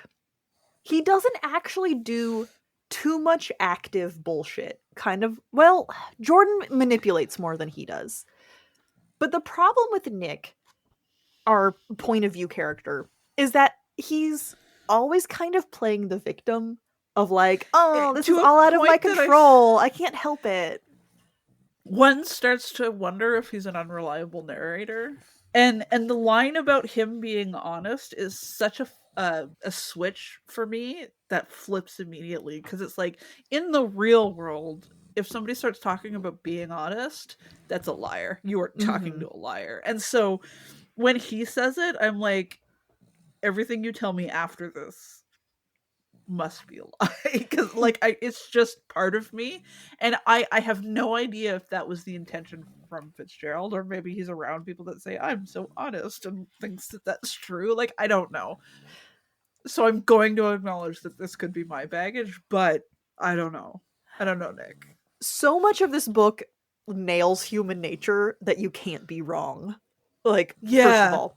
Second of Yeah. all, isn't that after he starts enabling Daisy and Gatsby's affair? No, Let he me check. talks about how honest he is in like the very, very beginning. Okay. No, well, there's a line. The one But where I the wrote, specific "Okay, buddy," line, yeah. is the end of chapter 3. He's like, everyone has a cardinal, that whatever the opposite of a cardinal sin is, a cardinal good thing, and mine is honesty. And I'm that pretty is, sure that was before the affair, though.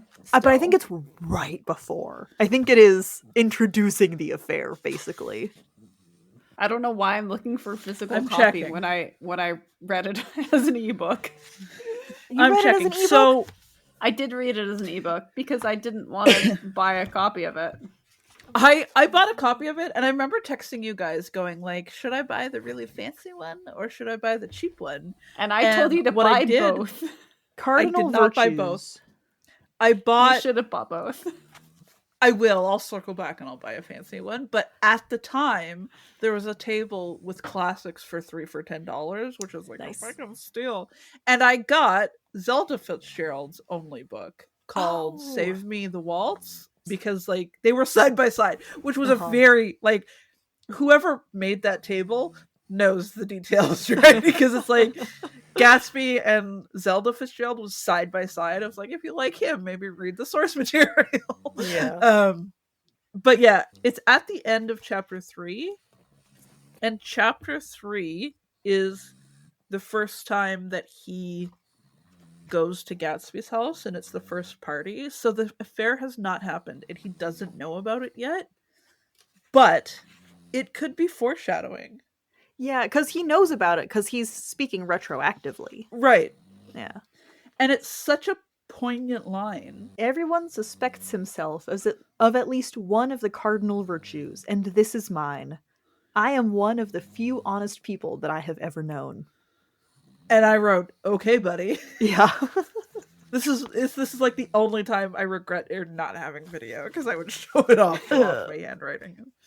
"Okay, buddy," at the bottom of the page. But it's like, and then immediately after that, we start hearing all the rumors about Gatsby, and he goes to dinner with Gatsby or lunch to Gatsby. So it's like, is it foreshadowing, or does he honestly think that he's honest? Like, I don't know. And it's Nick might think Nick is honest. I don't think Fitzgerald Yes. thinks that Nick is honest.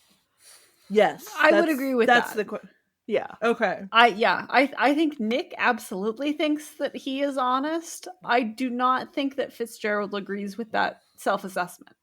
Right. And I love a writer that can pull that off, which is Yeah. like, And it's a really interesting perspective. Like, I Yeah. love that Fitzgerald does it. Still doesn't work for me with these characters, but Oh, but it's so good. it's And- a shame. Yeah. He does that. He introduces all of the drama and the subterfuge. Well, I guess not masterful subterfuge, because it's pretty obvious what's happening. it's But real obvious. Nick is kind of like, woe is me. I am just a passenger on this wild ride. But he is choosing to participate. He could Oh, yeah. disagree. He could say no thank you. He could say And I he- can't come to lunch. There are many lines where he's talking about how much he dislikes all of these people, but Yeah. he keeps going to the parties. So like, Oh, yeah. there's something. He And he's could romancing get off Jordan. this Like, train. He's very explicitly, Yes. yeah. But so he's that is very why- explicitly romancing Jordan, who he says is a compulsive liar, and so it's like, Although I'm okay, not gonna buddy. I'm not gonna lie, I do ship him and Jordan just a little bit. Is that because of the coffee shop? They review? deserve each other. Each other, but also they're the most interesting people in the story. Oh, most interesting Oh, is a statement. Yes, I know when I say it very intentionally. I think they're the most Okay. interesting people in the I- story. I dig it, because it's like the complexities of Gatsby are very base.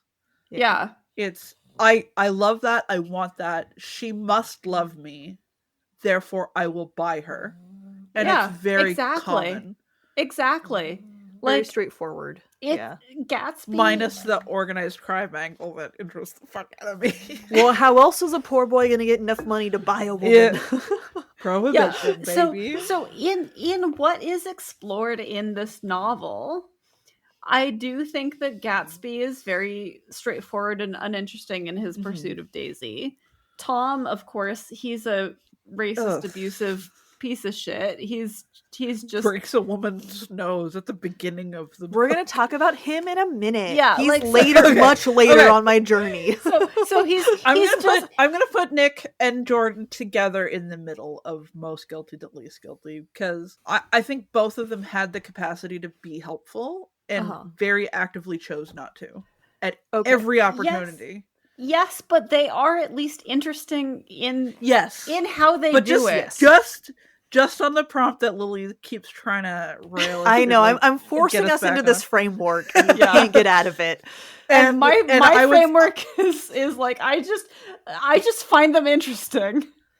I would put the man who literally shot another human being at the bottom, And I would put Jordan and Nick together in the middle because I genuinely think they could have stopped this from how bad it got. So, At just sorry, multiple bottom points. is least guilty? Yeah, least guilty. Okay. Okay. Yes. He has committed no crime, we stand. And then Jordan and Nick are like in the middle of like, they could have stopped this. They really could have. And there were multiple opportunities for them to stop this. And they actively choose not to because they're doing this. I'm so powerless and I love the drama and all of that. And then Tom and They Daisy probably are tied for the first. reality TV show stars, which is why I find them interesting. They feed the the wood into the fire of the drama. They do. They feed the drama. Watch. They absolutely feed the drama. I put Nick as less guilty than Jordan. I feel like Jordan luxuriated in the meddling a little bit more, which maybe makes her more honest in a weird way. So maybe it should be the other way around. I don't know. Yeah. But regardless, personally, I have Myrtle in between them. Oh.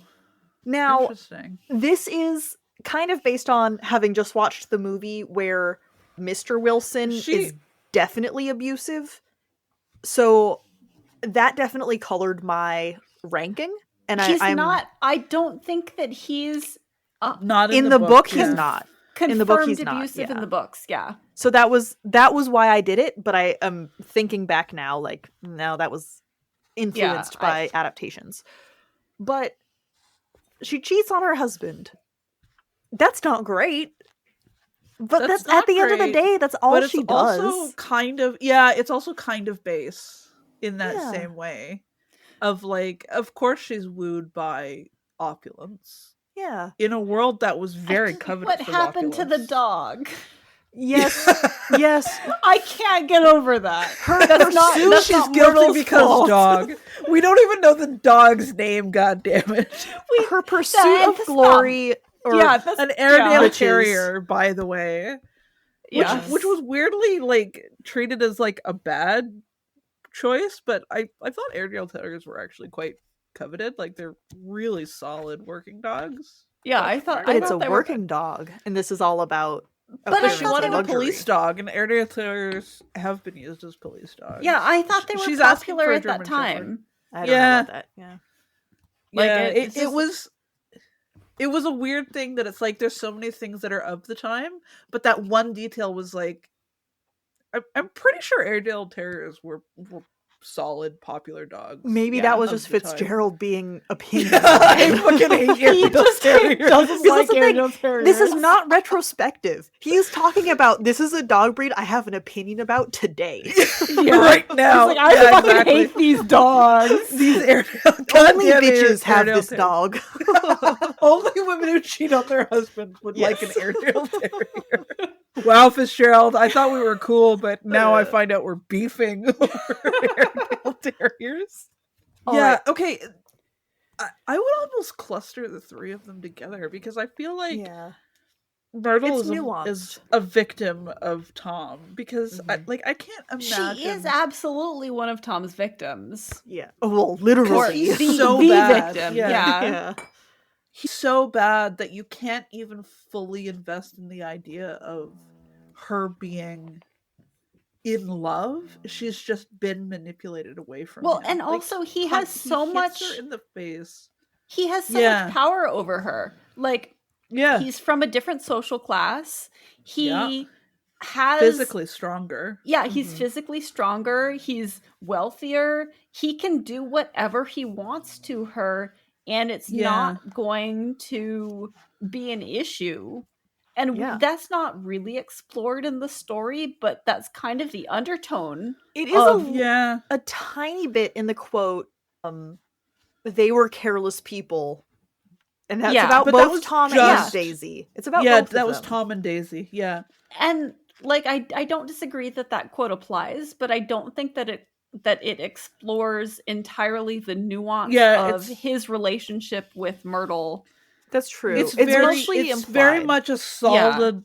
It's a solid line on the second last page, so that doesn't count as being explored. It's just... And so there are these power dynamics that aren't really delved into, and that do play a huge part in the exploration of that relationship as it Okay. plays out on the page. I agree with you entirely.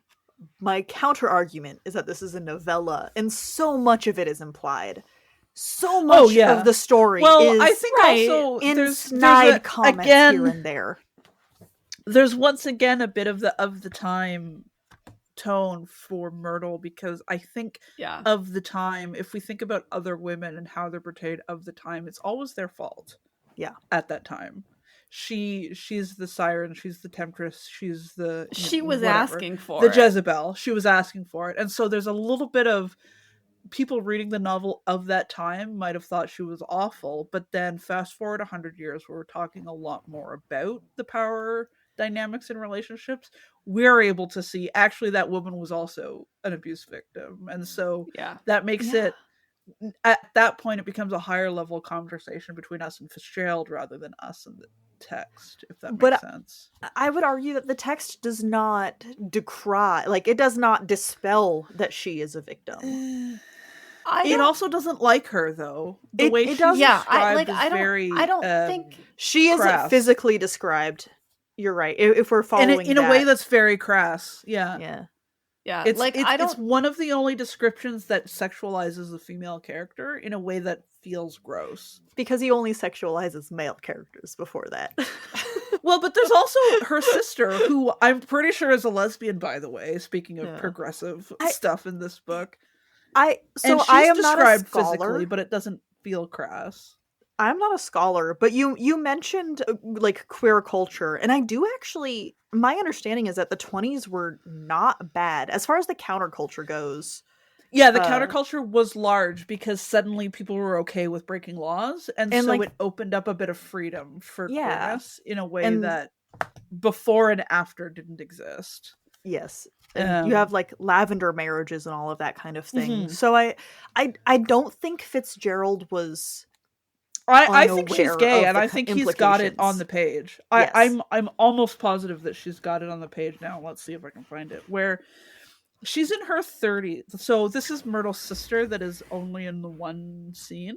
Mm-hmm. She's in her 30s and unmarried, and that alone is surprisingly progressive because she's not described as a hag. It's like she's in her 30s and she's unmarried and she's so vivacious, mm-hmm. which Fitzgerald said, good for you. Good for you, honey. But then also she's constantly talking about these other women, and she traveled around the world with a female friend in a way that it's like, she's gay. She's absolutely gay. She's a 30-year-old lesbian living alone or with another woman. I can't find it. There it is. Is her name Catherine? Yeah, I asked her. Catherine, yeah. Yeah. A slender, worldly girl of about 30. And the fact that he's describing a woman of 30 as a girl feels very permissive. Because I think it's of the time, the Roaring 20s, where all of a sudden women could just be, party girls into their 30s, and it was fine. And then I asked her if she lived there, and she laughs at him for suggesting that she would live somewhere. And she's like, no, I live with another woman. And it's like, she's gay. And the first line, I was like, I'm reading too much into this line. But then there was a couple of lines later where she's talking about traveling the world with a girl. And it's like, oh yeah, okay. I was joking the first time I said she was gay, but now I'm pretty sure she's gay. And I don't remember my point at all. But well, I think we're trying to read into the past. Oh yes. The 20th century. So then, locked down. The 1920s. Well, I was going to say the 20th century locked down on queer stories. And so we're trying to look at the 20s through that lens. But this was a little bit before it happened. The way he describes her compared to the way he describes Myrtle in the same chapter, he's underlining her as a harpy. Yeah. Because her sister is described as vivacious and she is like overly sexualized in a way that no other female character is, and arguably only Tom is. And so it's like these two sexual freaks deserve each other. Yeah. But then, like I said, fast forward 100 years, and it's like, no, that woman is a gorgeous victim of this selfish, greedy, gluttonous man. Well, and I don't want to look at this through the lens of the 50s happened in between, Yeah, because he didn't know. Yeah, he didn't know it was coming. Yeah. I do think the 20s were, again, not a scholar, but my understanding is that it was not as bad as later decades. Yeah, it was. I think it's less the queerness and more the sex. It was very sexually loose in the 20s. I watched a documentary about Prohibition, and when it was filmed, I think it was filmed in the 90s, and there was a man. There were quite a few people interviewing for it who were still who were children at the time or young people at the time, and so this old guy who was around said on camera that it's not that we had more sex in the 20s, it's that the men of our era discovered the clitoris, and so women had more fun. Yeah.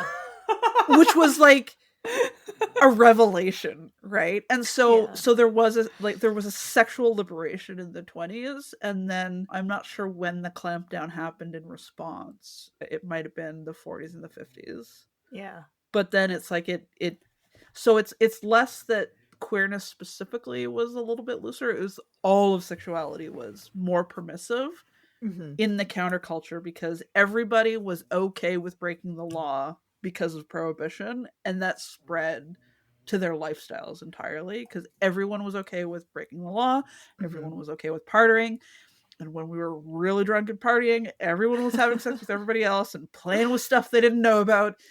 And so in that, queerness got swallowed up as also, it's the overall indulgence. Yeah, exactly. Because I've been to an art exhibit of queer art from the era. It happened and it existed. Oh yeah, but it was definitely, still othered in that way.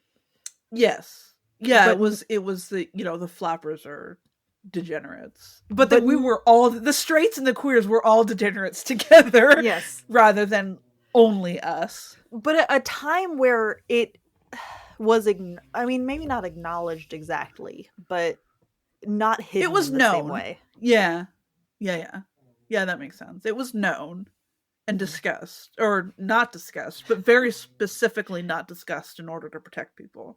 Yeah, from the law. Because nobody cared about the law, because booze. We've all decided that the law is garbage, so... And if that was garbage, there must be a bunch of other garbage ones, basically, yeah. Yeah. Okay, so Myrtle. What is our order so far? Okay, our first characters are... Mr. Wilson, we're saying, is least guilty. Totally innocent, has done no crime. So in terms of least guilty to most guilty. Yes. Yeah. For our first half, the first half of this conversation, we have Mr. Wilson, Nick, Myrtle, and Jordan. Yeah, I would agree with that. Yeah, I think that's mostly accurate, yeah. Yeah, because, Nick is complicit. They all have their problems, but also none of their problems amount to as much as yes, Tom and Daisy. Yes. Yeah. Who was absolutely unspoken of until now. Yes. out of the next three, Tom, Gatsby, and Daisy, I would say Gatsby is next. Out of the three of them, I think he is less guilty than Tom and Daisy, which is possibly a statement. And I need to acknowledge I would almost put Myrtle and Gatsby next to each other. And bump Jordan down a little bit. I would do Nick, Jordan, Myrtle, Gatsby. Because they in effect are their base crime is very similar of the covetousness of somebody else's. It's just that Gatsby did more. He's extra. Gatsby is quite extra. I am realizing that I have conflated guilty with shitty, and that is unfair. Oh, okay. So Those are which two one different are things. we- No, but the narrative that we have fallen on, which is the way I phrased it, was guilty. It's shitty. Yeah. Yeah, I know, So- but we're saying, but actually, what we're ranking is shittiness because the man who literally committed the most crime is at the bottom of the list. Yeah, So so he's I least think we shitty. actually should be saying shittiness, because Yeah, if you're guilty of murder, you're guilty. So, Mr. Wilson, least shitty. yeah. Least shitty, but very guilty. Yeah, I mean, on the page. Yeah, like in the court of law, Yeah. he's got the biggest crime, but also the man is innocent, has done nothing wrong. So, Nothing wrong. Listen, nothing wrong. he was manipulated. Not his fault. Yeah. Yeah, but No, I won't hear it. No, Nothing wrong. That's why he's least shitty. And I'm going to admit 100% that it's probably because he was played by my beau, Jason Clarke, and Yeah, it has we're- colored me extensively on the character. we're Can not. we we're all not watch gonna the argue movie? it. Sarah, but- you need to watch this movie. It's so good. Yeah, we'll have to It's do a watch so party or good. something. Okay, It's so bad. though. I so am good. I It's am so good. hearing that we are having a bonus episode based on watching this movie. Yes. Deal. Okay. Deal. I'm I gonna own hate it. it, but I'll watch it for I the will stream it for content. you. I think it's so visually pretty that you notice even less how shitty everybody is in that same way that Ah. the pros. But that's the Oh. point. And then you have Lana Del Rey, the shittiest of them all, doing the main theme song. I'm pretty sure that I'm gonna hate it based on everything that we have But at talked least about. it's only an hour and a half, give or take. But at least it's only an hour and a Oh. half, give and take. Oh no, it's And 2 I hours. Is can it 2 drink hours? lots of Oh, whiskey. buzz. Oh no, But it's We'll so have to good you do- don't even know. I can drink We'll lots have of to- whiskey during it. We'll have to do it literally together of like a watch party so that Mhm. Sarah can complain at us instead of suffering alone this time. And I Yeah. think that'll Oh, make yes. it more Like- fun. My impression of Mr. Wilson on this read is absolutely colored by the fact that he was played by Jason Clarke, but also I the can man tell. does nothing wrong in the book. Honestly, it's fascinating because I would say he's far more shitty in the movie than he is in the book. That's In interesting. the recent movie that we're talking about specifically. And it's funny because I don't remember that. So I but- was Yeah. So I heavily obviously have not watched the movie, but I feel like that makes sense because I feel like movies tend to kind of one-dimensionalize everything. It's hard to have characters that are as multidimensional, kind of innocent bystanders. Oh, yeah, that too. and so it makes sense for a movie. You would want you would to, or want not Myrtle want to be cheating for a reason. yeah, exactly. Yeah. Like you would want to have Myrtle have a reason to cheat. You would Except want that to have I Myrtle actually to have I a find it horrible so much more life. interesting for her not to have a reason. Sure, you know but what I that mean? doesn't Like, just that on a- doesn't make yeah, for it doesn't compelling, translate as well. television. Yeah, That is I just watched this yesterday, so I know it's so good. In the final scene, I guess it's not technically the final scene, but the dramatic scene when Gatsby is in the pool. In the book, the line is being held for a crime call that we know nothing about. Whereas in the movie, Oh yeah. he's And it's waiting. speaking of organized crime, it's a hell of a crime call. Like Oh yeah. what Jay or what not Jay What Nick hears is like smells like organized crime. Mm-hmm. But this is even before that. During the what ends up being the shooting. The book. He's waiting for Daisy in the movie, isn't he? Yeah, in the movie, he's waiting for Daisy, and someone calls, and they're asking for Gatsby, and he's so happy, and he gets shot, and then we find out that it was Nick calling to ask what was happening. And so in Gatsby's Oh. final moments, he thought Daisy cared about him, but it was actually Nick who cared about him. That That's doesn't- really good Ah, TV, but also I totally hate different. it. It- I hate mean, it. it's heartbreaking. Whereas in the book, He is waiting for Daisy to He's call. waiting for nothing. He is waiting for Nick to call, but he actually has the line open for some crime shit that we don't know about. It just somebody in Chicago, which is obviously Al Capone. Yeah. His other boyfriend. Dear listener, it's obviously not Al Capone. I am totally inserting myself into this book, but it's obviously for the sake Al of Capone. my enjoyment, it's Al Capone. But that just feels, I don't know, not interesting to the state of the character. I don't like it. The movie version or the book? The movie version. Oh yeah, it makes it too over the top. Yeah, it's cinema. Yeah, like that's too cinema. No one loves Gatsby the way Nick does, said the movie. Yeah, exactly. But also said the book, because Nick's literally the only one who gives a shit about his funeral in the book. It is, but I don't get the sense, like, and I was reading like the introduction to the story where she's like, Nick is so in love with Gatsby, and that's not the sense that I got that is necessarily from the text. Like, yeah, Nick cares about him, but he's not like, he likes him a lot. Yeah, he likes him a lot, but he's not like madly in love with him. So I don't know.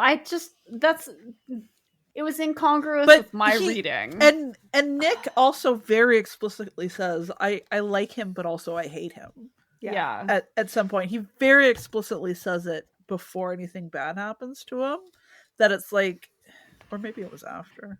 Well, everything he says is from after, but that's true.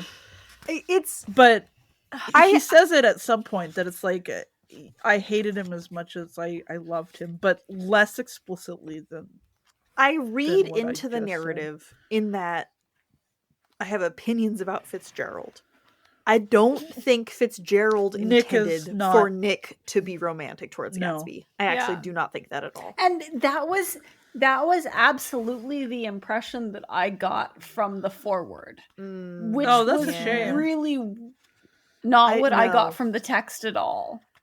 No, to me, Gatsby is like, from what Nick is saying, he's like, I hate this entire social class, but this one guy is all right, and in a way that, like, I like hanging out with him, and his desperation to find somebody else who loved Gatsby more at the last chapter very clearly speaks of, like, he's acknowledging that I'm not important. This relationship was not important enough for it to be the important relationship in this man's life, and he's so desperate to find somebody who liked Gatsby more than he did, but he can't. And that's not because he loved Gatsby a lot. It's because Gatsby's life left him empty. Because nobody made deep connections with him. He respected the man and wanted someone to care about him. And more than he did, because he's aware that he doesn't care about him enough. Yeah. He was upset that he was the only one. Yeah. And sure, Dad showed up, but even Dad was kind of weird. Not sycophant, but just... He had this idealized version, but he didn't know his son at all. Mm-hmm. And also, it's very clear that Gatsby had no relationship with his father or his mother, or his parents. Like, he sliced himself away from his family very deliberately. But he took care of them, which, I mean, good for him. But yeah. Okay, out of our 3 more guilty characters, I put Gatsby below. Who were those? So we're talking about Gatsby, Daisy, and Tom. Okay. And that is the order in which I think that they descend into guiltiness. Gatsby, fuckboy. yeah, fuckboy, but didn't want to be is the problem. He was trying so hard. Because the big conflict is him saying, "You never loved Tom," and Daisy being like, "Of course I did, brakes, buddy." Yeah, pump the brakes. I can't say that. And the way he just falls apart over it, instead of being able to accept that at one moment she loved him. He built this fantasy in his head and could never handle reality not matching it. Yeah. or Nick tells us he's gonna do that before it Yeah. happens. So, but I mean, Tom has to be the number one most guilty by Yeah, obviously. by the narrowest margin, because Daisy literally killed somebody and didn't seem to care. I disagree. Okay. Okay. The narrative We'll hear your argument. acknowledges Yeah. her lack of agency. As much power as Daisy has, she has no power over herself. Or She Tom. still, Yeah. she still did not have to hit a person while she was driving. Oh yeah, no, she's guilty. She's on the guilty spectrum. But we're talking about levels of guiltiness. I think it's like, if you take that one instance out, I would have even put her near the bottom of the list of not guilty. Except that she handled that one thing so poorly that it colors everything about her, if that makes sense. But I think we're supposed to understand that this has happened before. Not necessarily her killing someone, but Daisy and Tom are rich fucks who blaze through other people's lives doing whatever they want. They have fucked stuff up before. Yes. Tom has. I don't know about Daisy. But because is that they leave Chicago because Tom had so many affairs that they basically left that city in shame. But nothing is said about Daisy having ever done anything wrong. And in fact, Tom is so shocked by the idea of her having an affair that he goes off the deep end. So it almost sounds like she is neutral.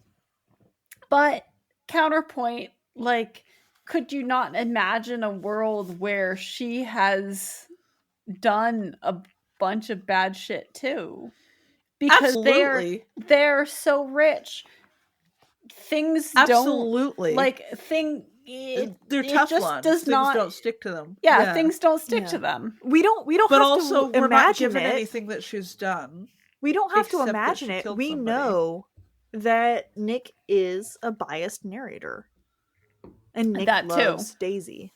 Yeah, That too. And Jordan is also biased. So we actually, there's no way to know what she has or hasn't done. I don't actually think she has had an affair before this, but I think she has. But she been could an ass.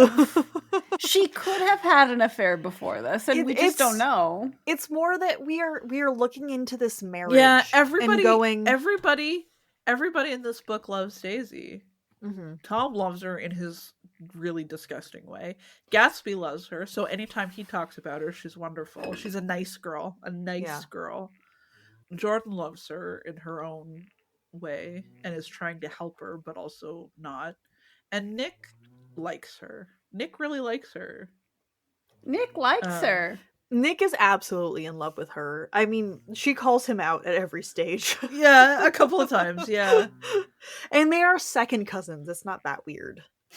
Specifically, they don't know each other very well. Well, it's less the cousins and more they don't know. Because it's like if they grew up like as tight-knit family, then it would be weirder to me. But like, it was just like, oh, I happen to be living close to this cousin that I don't know very well. And then they're like, oh, like, because he never met her child and all of this other stuff. Speaking of, where's that fucking kid? I don't know. I still think it's a little weird, but it is weird. It is weird on like a blood quantum level, but also like they don't know each other, so they don't. If they, So her jokes about like, you brought flowers to meet me. Oh no, you do love me. We're so funny. I actually really like Daisy. Yeah. Is that my like deep confession of this episode? I really like Daisy. I mean, she's not a bad person necessarily. I stand by the fact that except that she handled the death of Myrtle badly, she never really does anything wrong in this book. I mean, she does kill Myrtle. Moment. Does she? Okay. Well, that's what I mean. She makes a mistake. It's not clear if that was an accident or if it was on purpose. Does it matter I didn't if it's an accident? or It if does it's on matter. purpose. If it was an accident, she was driving recklessly and some person happened to get in her way But the and that end person result is died that because she was driving recklessly. So the crime there is driving recklessly and leaving the scene, which fits her social class, being reckless and causing somebody else a problem and leaving. We see that in And Jordan yes, earlier, I'm gonna say that's bad. I'm not Yeah. trying to defend that. right. But there's a It's not question in my personal. head. Yeah. Right.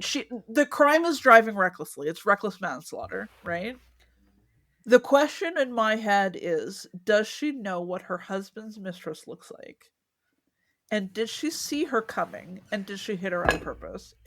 If I remember correctly, the movie makes it look like she did it on purpose, but you So, are fresher as on the movie. as someone who has only read the books, or book, singular. There's not multiple books. The Barely book, even.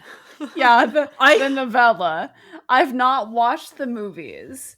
I didn't get the impression that it was something that was premeditated and that she did because she knew what she was doing.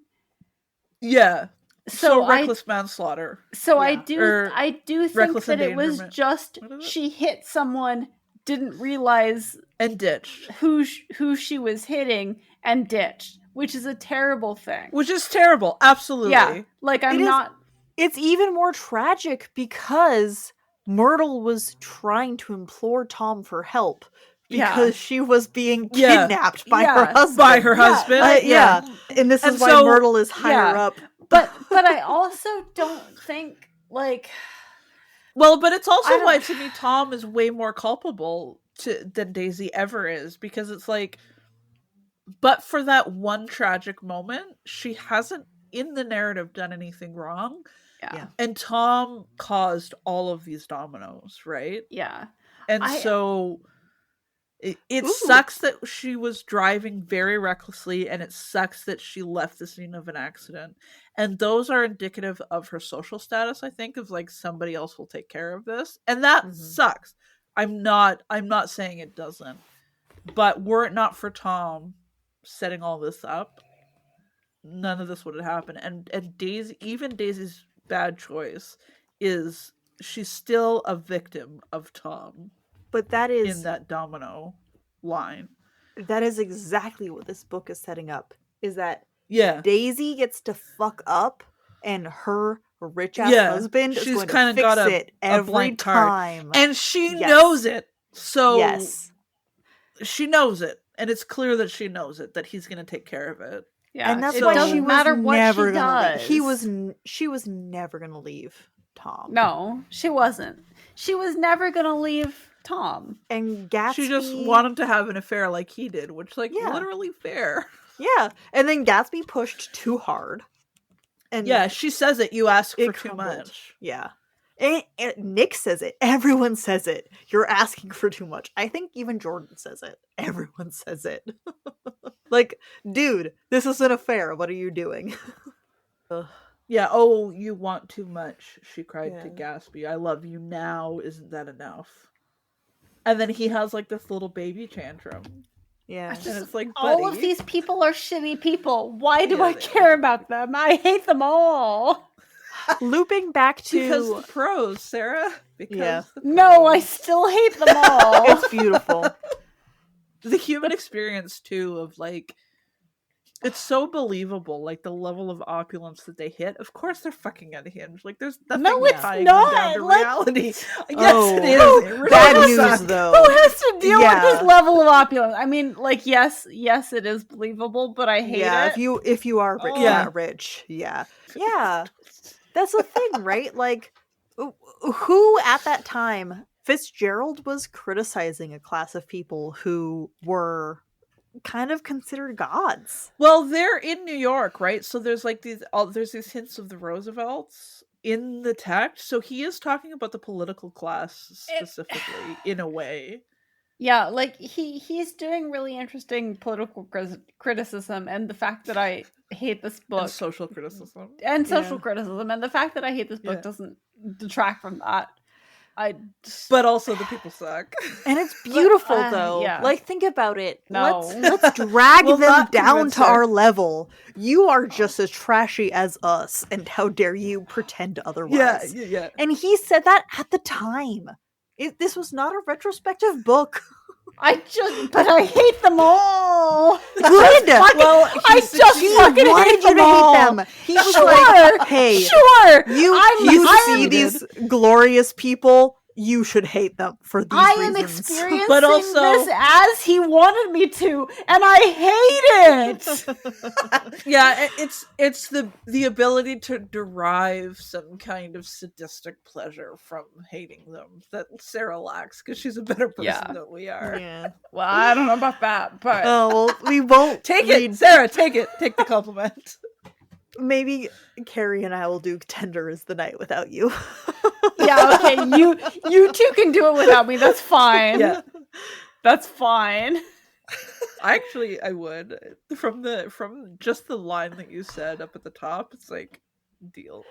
Especially the horrible considering thing is that I would do it for the podcast. I'd hate all of it. I mean, let's consider for a The second content. The That- content, yeah. Fitzgerald was a young man trying to fit into this culture, and Zelda was this alcoholic, unhinged woman, and they just Well, No. easy. But I'm listen we're to Team Zelda me. in this house. Listen to me. oh no. What yeah. you can consider is there is a fan fiction called Tender is Our Night that I enjoy, and that would be what I think about every time we read the book. Fair. Also, that was from Fitzgerald's perspective, I should say. Like, obviously, Zelda has been much maligned because everything we know about her, or at least the common knowledge, is through Fitzgerald's perspective, Yeah, which is very biased. obviously. The very important discussion of Zelda, though, on the topic of Zelda, there's an Amazon Prime series just called Zelda, and it's got Christina Ricci as Zelda. It's really good. It's better than it has any right to be. And my small beef with Amazon is that it was canceled after the first season. That was I think I watched that several years ago before I read Gatsby. Okay, So it was but my Amazon first- just fucking cancels stuff. I'm Yeah, it's kind of what they do. still not over It's- their cancellation of Wheel of Time. Really? And That's what you're it's- complaining about right Yes, that's what I'm complaining about. That is what I'm it's her- complaining about. It's her fandom. She's allowed. But It's not my fandom, it's my friend's fandom, but no, I'm mad about Zelda, goddammit. It's told from Zelda's point of view, so it's definitely I think that's a really good thing to bring up because everything that we see is through Fitzgerald's perspective. And his perspective is, as you My wife rightly called sucks, me yeah. out, is my wife is unhinged. And we buddy, see that what have in you Tender done? is the Night. Motherfucker, About, what did you do? yeah, a therapist who marries his patient. And it's so clearly biased. Yeah, and exactly. And And so we find I out don't later know what she their source wrote material so much was. of his shit too. He took it out of her letters to him. She was Yeah. writing letters to him while he was away, and he took lines literally, according to the show, he took lines literally from her letters and stuff, and so that's why Yeah, that's Save genuinely the Waltz considered. was yeah, hers, Yeah. and she took it back from him. yeah. But it didn't do as well as any of his stuff because he'd already slandered her or whatever. And so where Zelda stands in this house, and I really like the show. If you're into the 1920s vibe, I would absolutely recommend the show. I have no idea what their source material is. I don't know how accurate it is. Just the disclaimer, it's still a show. It might be 100% fiction, but it was really good, and it was an interesting conversation with the time of how women were treated and what they were expected to do and how that might impact their mental health. Yeah. So it was a good show. But then you think Although about Daisy. now I don't remember. Yeah, and so thinking- I see yeah. Daisy through that similar lens of As you absolutely she's a should, victim because of him. Fitzgerald is so autobiographical. Daisy is definitely his version of Zelda. And if you think about very literally, because it's like she's the Yes. Southern Belle that he marries, yes, or that Gatsby falls in love with while he's a penniless soldier. It's like that's pretty well word for word. So all of these things of like these are her flaws. If you see that through the lens of she's a victim of the men in her life, and I become a lot more forgiving of her shittiness. yeah, Although, with the total caveat that it's like people with money get to be more shitty absolutely. in a way that it's like, that sucks. Fuck you. That is why I have Gatsby above Daisy as far as okay, so I think interesting. we're talking about it in different directions. I think Gatsby is less guilty than Daisy. Gatsby, you know what? I think you're right. He's like his weird up. possessiveness over her, of like, she's mine and I just have to show her, probably doesn't help her at all. But I think you're right. These two men fighting over her drives her off the edge. He's more self-destructive than anything. Guilty on a crime level? Okay, like shitty, less shitty. It's all vague. He's less shitty. The word guilty, yeah. No, obviously he does more crime. So much crime. Obviously. Well, but that almost doesn't count. Like, just on the narrative perspective of who contributed to this awful situation most. Yeah. Exactly. Yeah. And that's so guilty in a personal sense. Who fucked this up more? Gatsby. Yeah. So his issues were, in my opinion, mostly self-sabotaging. Yeah. He becomes obsessed with this woman. But also really selfish. Oh, absolutely. I don't think it's exclusively self-sabotaging. I think it's super selfish of him to decide that you never loved him is such a strong statement. And it's so delusional. Yes. Like, to never allow the possibility that this woman that you haven't seen for 5 years has a mind of her own is like, buddy, easy. Pump the brakes for a sec. I loved that moment where Tom was like, "You've been together for 5 years?" And Gatsby said, "No, like, we just got back together recently." And that was the moment. It begins that to was fall the apart moment where Tom was like, "Oh, okay. This is fine. I got this." Yeah. You can go in the car with him. Yeah. Darling. I am not threatened anymore. Yeah. But Gatsby lives his entire life to attain a version of himself that includes this one woman. And it does not pan out, obviously. And the narrative tells us that it's not going to pan out. I found it earlier when I was flipping through, but like, there's this moment where Nick sees it in Gatsby's eyes that it's like, this isn't clicking into place as well as I thought it was going to, and it's such a huge moment of foreshadowing. Like, you've overdreamed her, I think is what he says. I can't find it now. He has created a version of Daisy in his head. Yeah. And it doesn't survive meeting her for the first time, I don't think. Or is it the second time? And I think that's what Tom... Well, not even... Because they have an affair. And Gatsby is happy with this version of Daisy that is excited for the fantasy. Sort of. But yeah. She's never going to leave her husband for him. Yeah. I would almost put Gatsby and Tom over Daisy of shittiness and guilt. Yeah. Even though I like Gatsby as a character, I feel like them fighting over her is so gross and so like, you're telling yourself and you're telling us that you love her, but the way he can't even allow for her to have a life in those 5 years tells me really quickly what kind of partner he would be, even if she does leave. Like The car accident doesn't happen. She leaves Tom for Gatsby. The way he's jealous over a 5-year span that he wasn't even with her tells me he's going to be a shit husband. Anyway, he's going to be True. jealous of every single guy that she makes eye contact with from now on. And so it's like, you're also a piece of shit, my friend. Yeah. Get off your little high horse here. Tom sucks, but you suck too. And Isn't that the moment in the but confrontation it's delicious. between Gatsby and Tom where Daisy goes, Yeah. "Oh no, I thought I yeah. had to like." Even if she was never going to make the choice, she still thought they were different. She still had the hope of like an affair that was going to Yeah. go on, just like Tom's affair go on and on. Yeah. And she was like, I can't even pull a decent guy. What is this shit?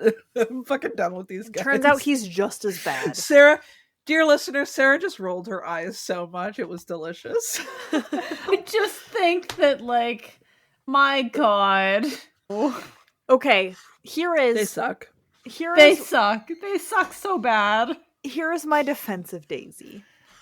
She doesn't deserve it. She is the worst. First of all, we agree. She doesn't She is the deserve it. worst. Yes. But she has no agency. And in that way, it is sympathetic. If you think about even Tom sending her and Gatsby off in Gatsby's car, yeah, she didn't have any choice. no. She still drove like a fucking maniac for no reason.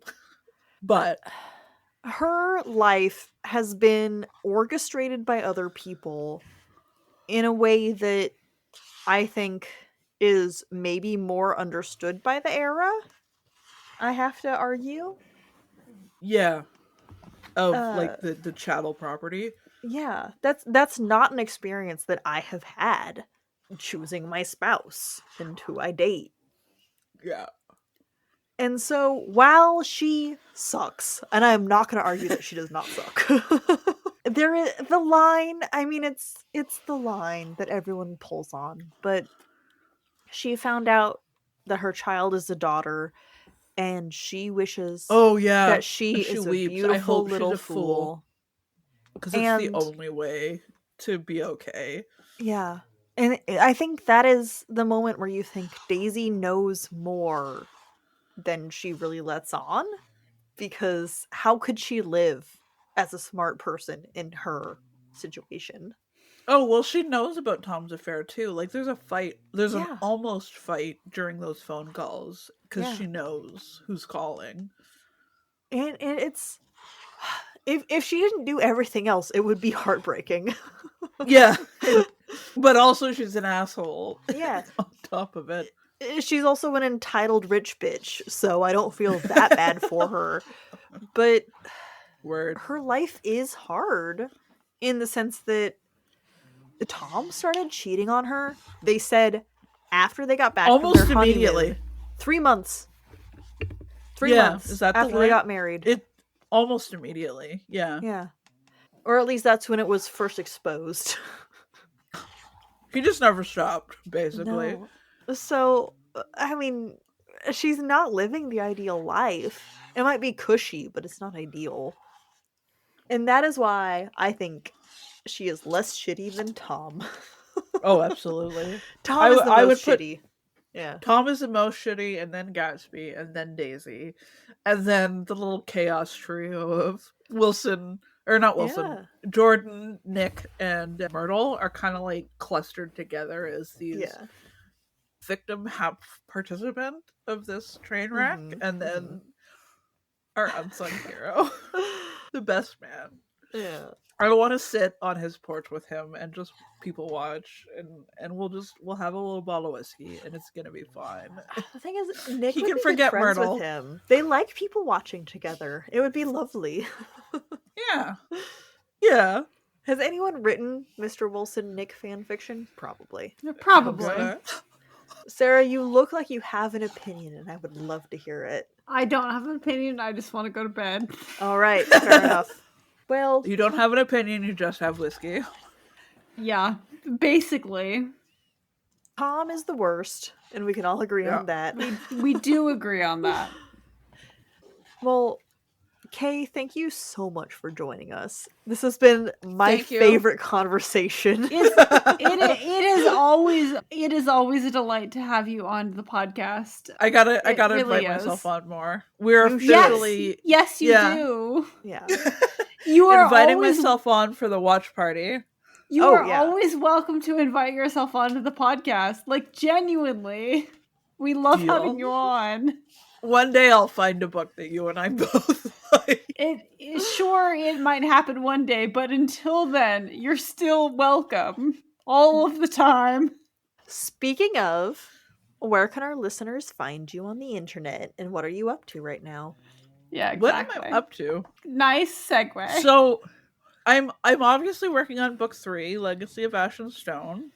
I'm also working on the really gorgeous deluxe edition of Brightwash. You had a very successful Kickstarter. Yeah, I did. I was so blown away by the reception for it that like I'm still a little bit shell shocked. Like I cannot believe this many people. I supported you on and Kickstarter. I'm so grateful. Yeah, I know. And I'm so grateful. And also the art is going to be so bananas. Also, you owe me books because I have paid I know. for books. So you're gonna That's why send I me. said I have to send you. So that's in the works. It's still like if you didn't back the Kickstarter, the pledge box is still open. You can buy a copy of the books or the art or whatever. It But- looks like it's just absolutely Oh my beautiful. God. Jeff Brown is doing a custom cityscape. Jack Shepard is doing a custom map, and Zoe Bedini of Alchemy of Sorrow is doing like all the character portraits. And I'm so astounded by my ability to work with these people. Like they're so good, and it's like, how did I get here? It's almost like So- you're a really talented author. Don't start. in No, and of yourself. I do not consent. No compliments. Illegal. I didn't Illegal, say yeah. that. I didn't say that. I'm sorry.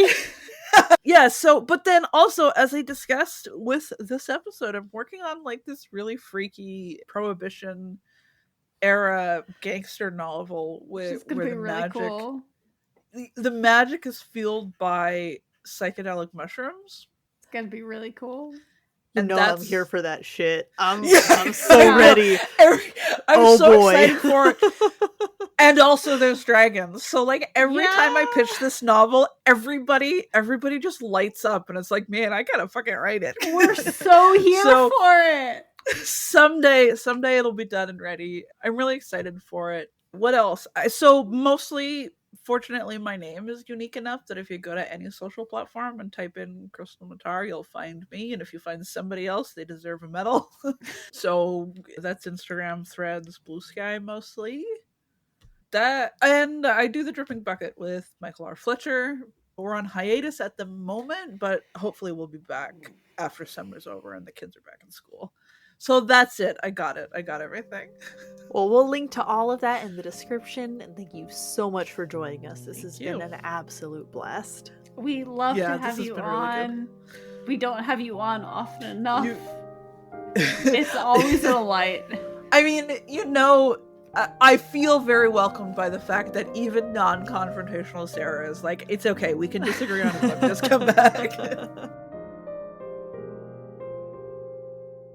Thank you so much for listening to this episode of Fiction Fans. Come disagree with us. We're on Blue Sky and Instagram at FictionFansPod. You can also email us at fictionfanspod@gmail.com or leave a comment on YouTube. If you enjoyed the episode, please rate and review on Spotify and Apple Podcasts and follow us wherever your podcasts live. We also have a Patreon where you can support us and find exclusive episodes and a lot of other nonsense. Thanks again for listening, and may your villains always be defeated. Bye. Bye.